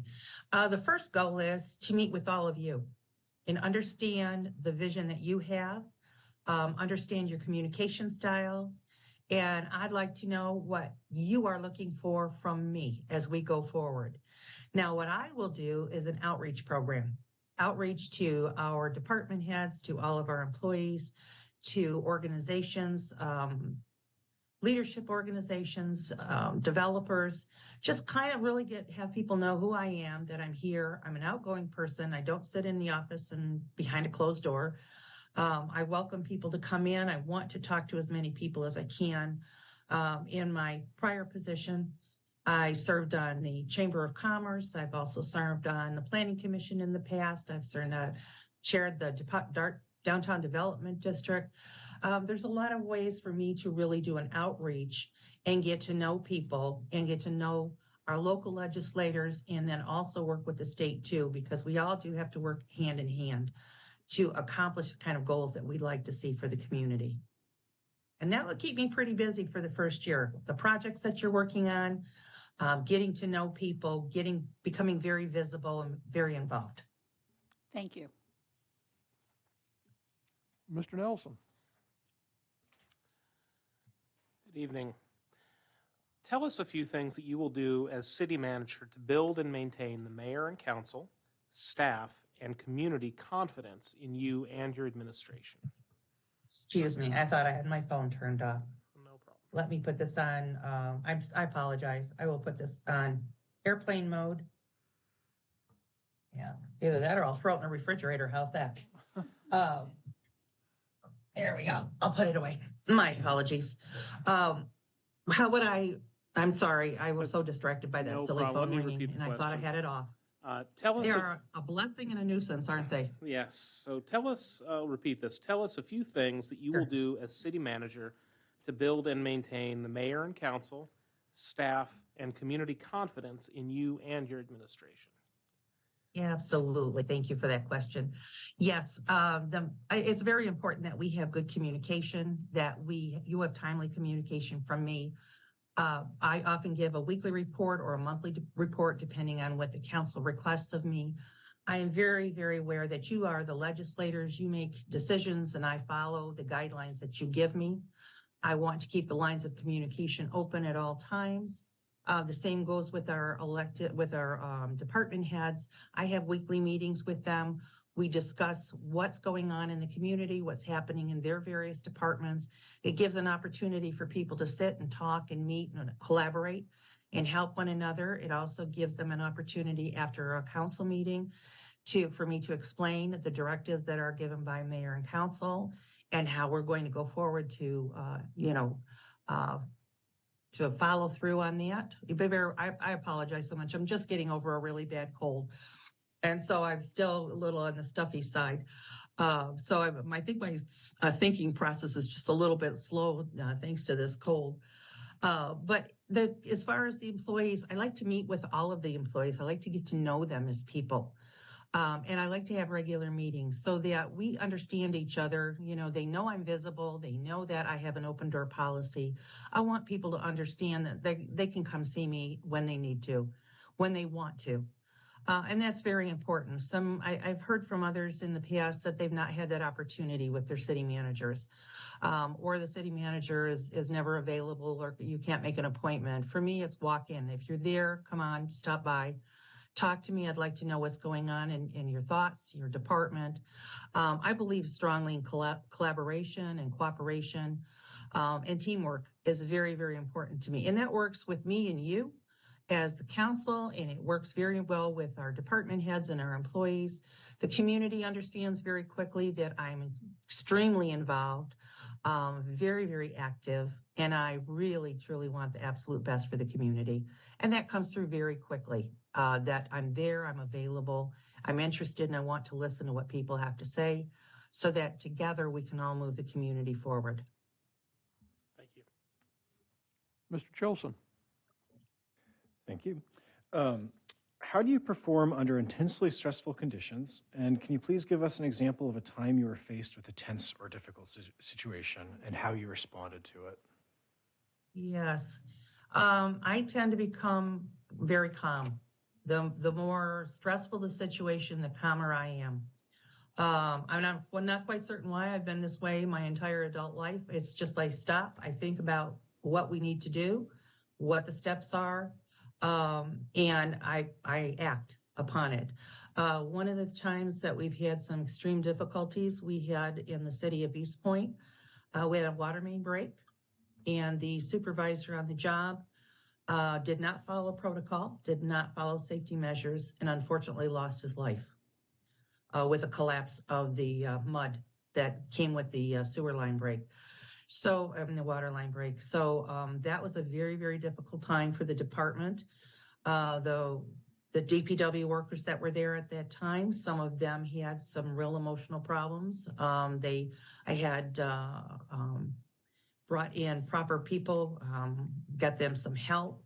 They had, I sent them for counseling. I had sent one, he requested additional psychiatric help. He had PTSD because he was the one who was in the hole and was cold and came out, and the supervisor went in and it all collapsed on him. So it was a very, very difficult time for our employees. As a well-loved employee, it was very, very stressful. We did have the state investigate, which of course they need to, and found that he did have the proper equipment and proper protocols. He chose not to do so.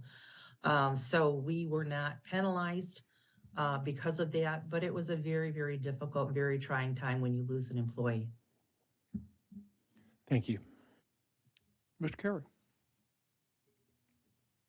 I'm sorry to hear about that incident. That was horrible. Would you describe your leadership style? How will you motivate your employees and supervise in a way that fosters accountability and high performance? What I do with my leadership style is people understand very quickly that I am a strong proponent of collaboration and cooperation and teamwork. And I expect that from myself, and I expect that from others. They know very quickly, once people get to know my personality, which is quite open and engaging, as I've been told. I like to meet with our people. I like to talk with them. I like to know what's going on. They understand that I respect each and every employee, what they bring to the table. Regardless of title, every person who works for the organization is an important person in the overall scheme of the city. And I recognize that and people understand that. So I let them know I appreciate them. I let them know that I respect what they do. I'm thankful for what they do. And in return, they work with me very closely. I work with them very closely. And so it builds good teamwork based on mutual respect and courtesy and understanding that, you know, we all have a job to do and we all do it as well as we can. We need to do it well and serve you properly. Thank you.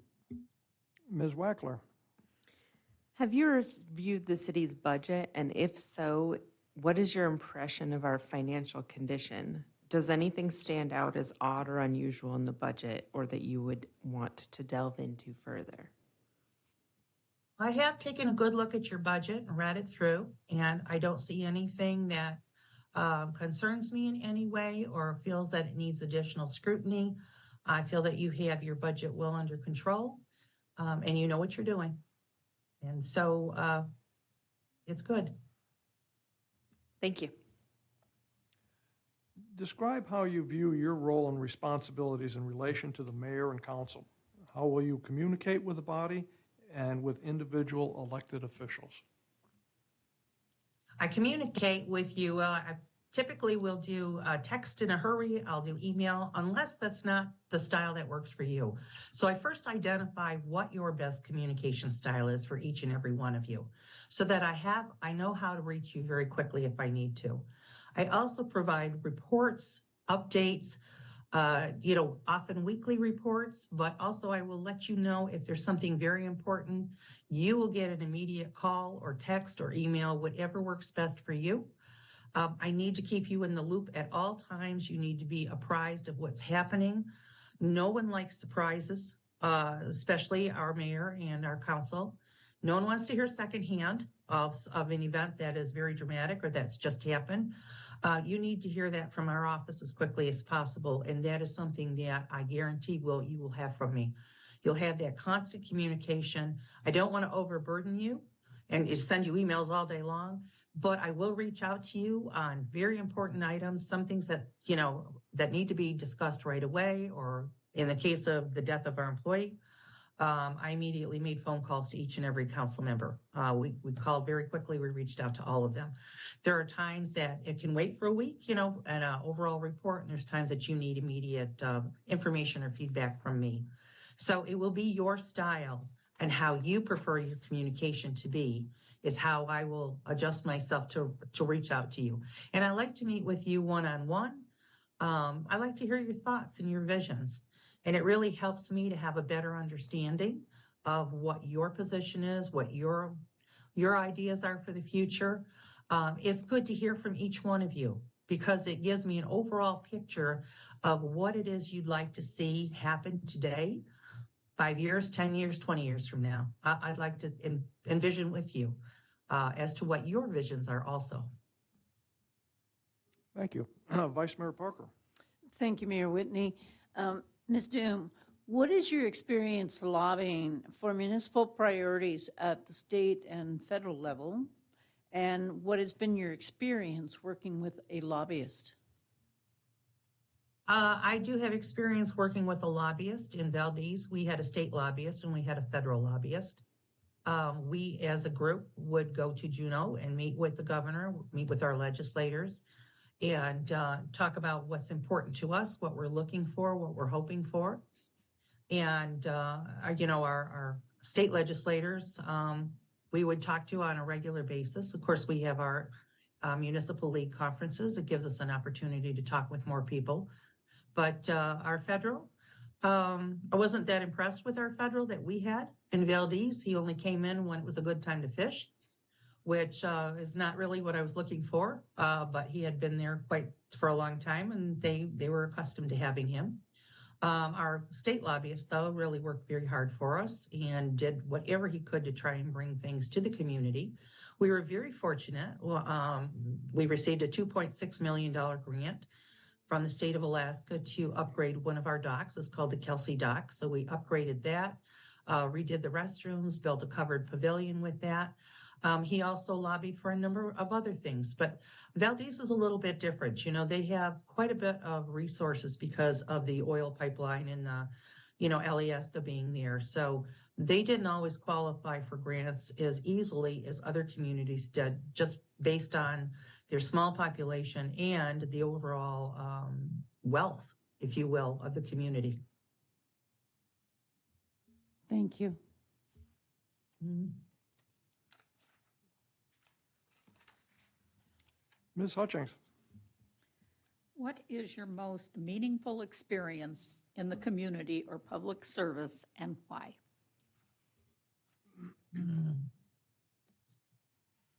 My most meaningful, well, there's a lot, but I do have something that's very near and dear to my heart, not only professionally, but personally, is I was working in a community that had a downtown that was struggling. It was built turn of the century, 1900s. It had just about closed up and people had forgotten about it and thought it was time to just tear it all down. And others, I had a vision, others had a vision with me. And together, and I do have to emphasize together, I did an outreach program to the community, to the churches, to all of our organizations to help me bring downtown back to life. And so in a 3-year period, we managed to secure a community college that relocated to the downtown area, which also helped to revitalize it. A theater was purchased and renovated. Restaurants were started to be purchased, in the process of renovation. And today it's thriving. It has coffee shops. It has really unique little kind of niche clothing stores and whatnot. And the joy that I've gotten about seeing something so beautiful and so historic coming back to life really, really made me proud of what I accomplished and what we as a community accomplished together when we all put our heads together and put our energies together and made it happen. And that was really a wonderful time for me. Thank you. Mr. Nelson? Describe how you would keep citizens well-informed about governmental matters, and how would you make sure citizens' views and concerns are properly received and addressed? Well, the most important thing is to really keep up with our social media. People, it's important that people don't turn to gossip for news on what's happening in the community.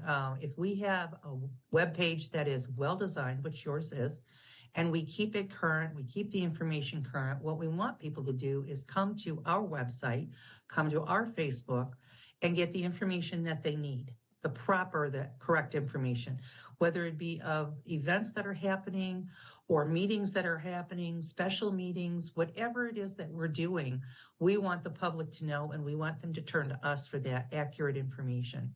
So that is something that we did not have where I was in the city of East Point. The council did agree to hire a person who would maintain our website, maintain the social media, keep all of the updates going. And it's really, really made a difference in people not going to the gossip portion of who's talking about what on Facebook, but coming actually to the city's Facebook. So that's a very important way. I send out messages. I've been asked many times to come talk on radio stations. I've been interviewed on television stations. I've also spoken at the Municipal League, the Alaska Municipal League on, cyber activity and cybersecurity. What we do and how we handle it, how we handle the issues that are out there. So I make myself available to the public so that people can understand, what it is we're all about. Let them know that we are open. We want them to have the information. We want it accurately the first time. So putting all that together, I think it's a good outreach program. It's a good way for them to get to know me, get to know more about all of you, what's happening and what we're doing. Thank you. Mr. Chosen? Consider the following situation. The City Council at a public meeting appears anxious and ready to vote on an important policy decision that you firmly believe to be in the detriment to the city. The issue had not been discussed previously. What would you do? I might make a suggestion that we table the information or pass a note that we table the information or what it is you're voting on until there's an opportunity to explore it a little bit further. If you feel that that is the direction we go, I take the direction from you. I would never put you in an awkward position in a public meeting. Privately, I would, tell you why I would oppose that. And that's why I would perhaps suggest that it would be good to table something for a little bit or postpone it for another meeting. But I also recognize, just as I'm a former elected official, I recognize that you are the leadership group and that you set policy and you have a reason for what you're doing, and then I will implement it. Thank you. Mr. Carey. If you would please, describe your experience with collective bargaining and tell us about the most effective ways to work with employee unions. Well, I'm originally from Detroit, and that is a union town. A lot of unions here. And I've had unions in just every community that I've worked in, practically. I negotiate contracts. I sit with their representatives. We talk about we look at their old contract. We look at what they're requesting, and go from there. Some are a little more difficult to work with and have demands that sometimes we can't meet. They often think we have money that we don't have. I've been told that many, many times through the years, that there's hidden money somewhere. But, I respect unions, I respect their contract, and I do negotiate fairly with unions. I understand that their purpose is to protect their employees, and that's why the employees pay union dues. So I've not had any real difficulty with the various unions. I've worked with separate police and fire, clerical unions. I've worked with a lot, and we've always come to a compromise that works for both parties. Thank you. Ms. Wackler.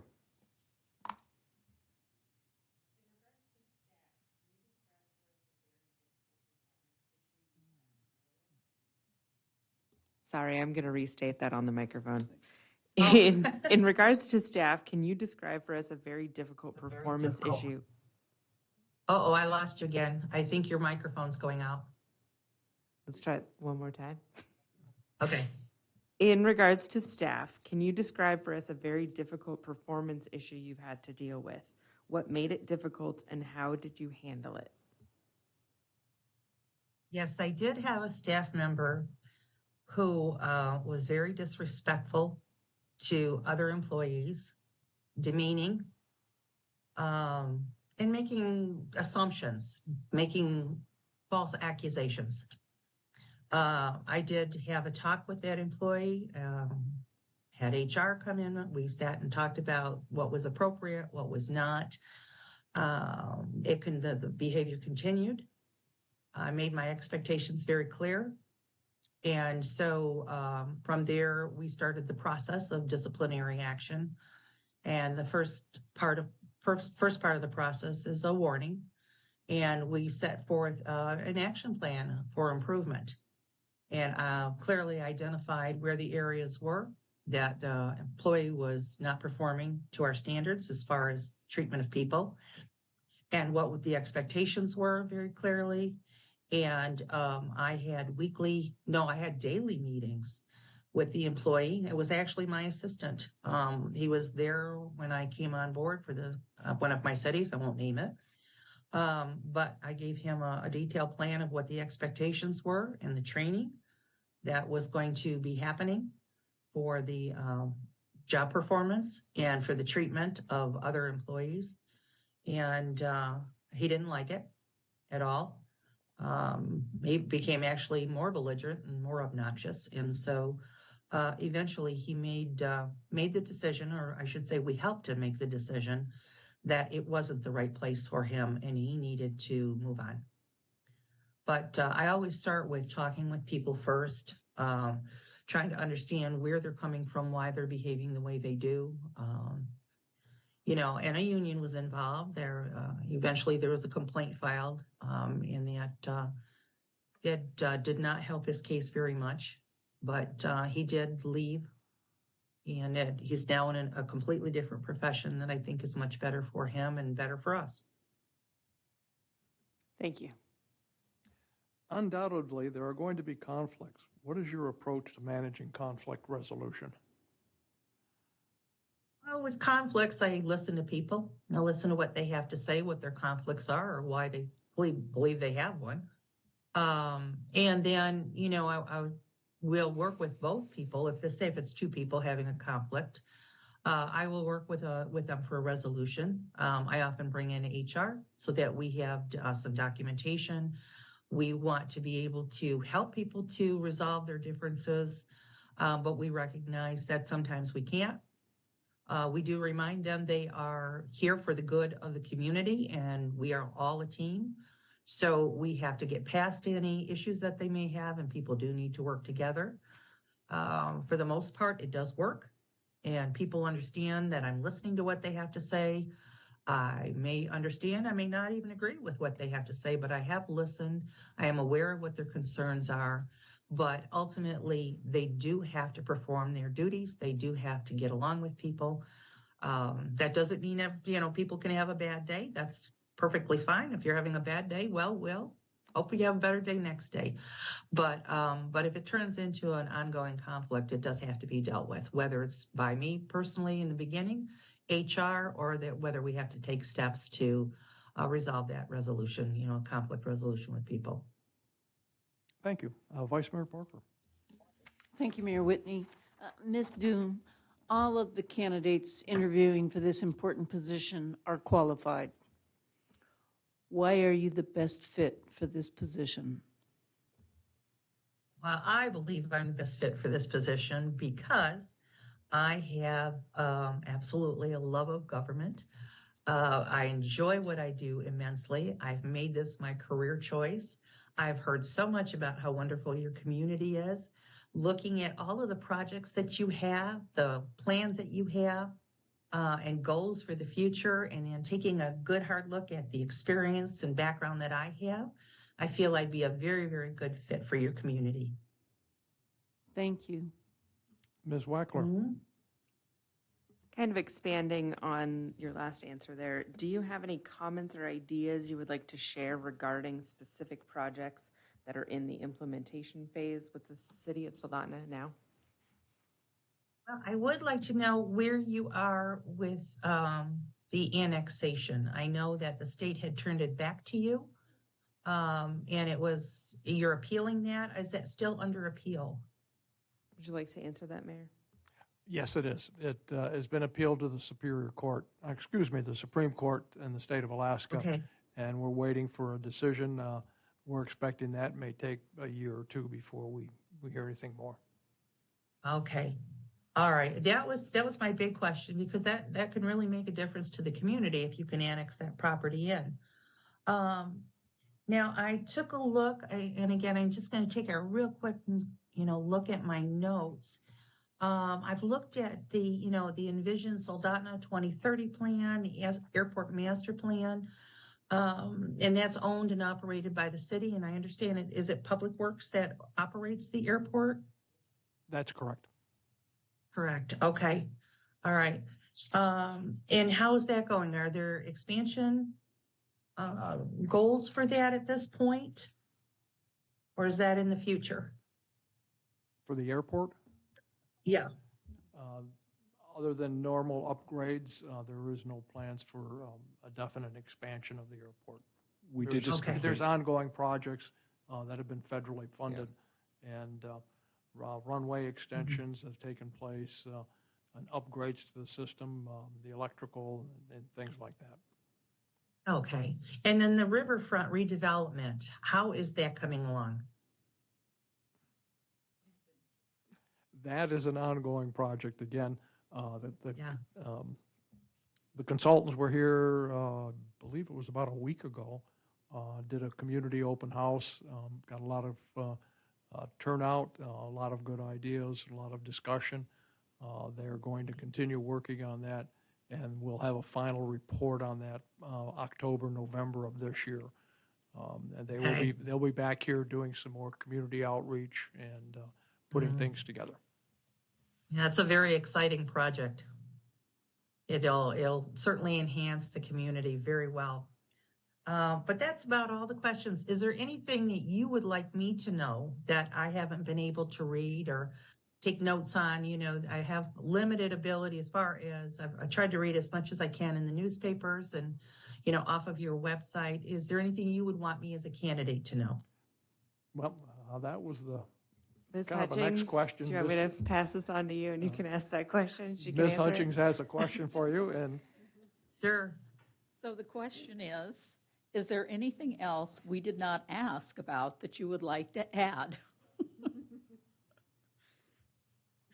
Well, Great minds I must think think we alike. kind of Yeah, I've got to jump on it. No, I just, it's good for me to know what it is that, you'd like me as a candidate to know about the community that I might not read in the newspapers.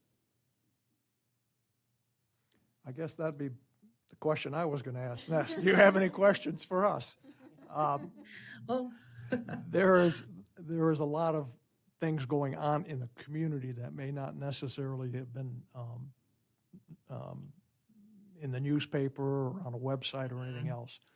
We have sewer line extensions going on that'll start this summer. We're doing work on expansion of a road behind the, what we would call Kendall Ford, and to extend it out to East Redoubt, which is a safety issue.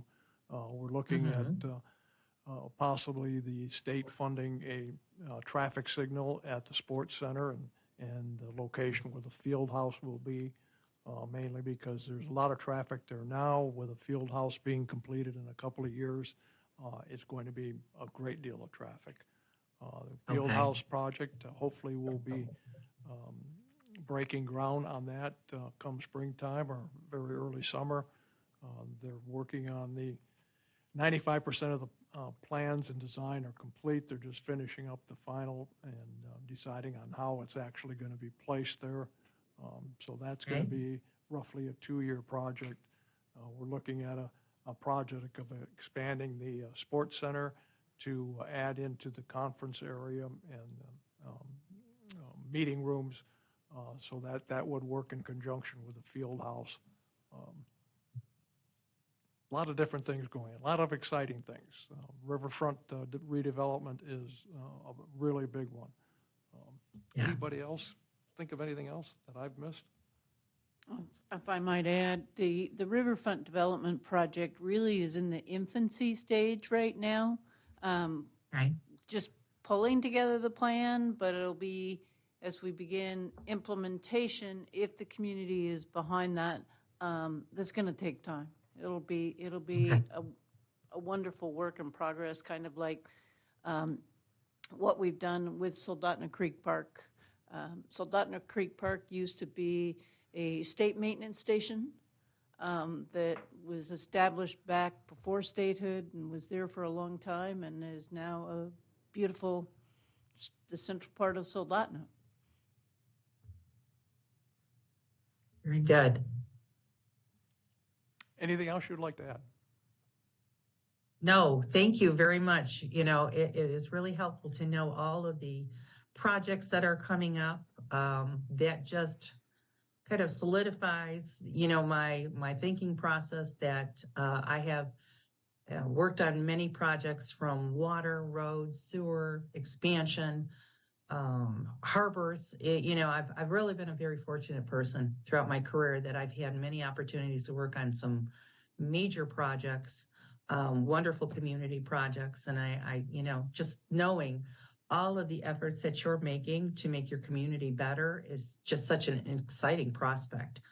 And so I'm very, very thankful that you've taken the time out to, interview with me. And I apologize. Like I said, I'm getting over a cold, so I'm a little on the raspy side, a little tired. But it's really been a pleasure. And I thank you very much for giving me this opportunity. And we thank you for your application. And hopefully we'll have some answers for you here in a very short time. Oh, thank you so much for your time. Thank you now. Good night. you. Good night.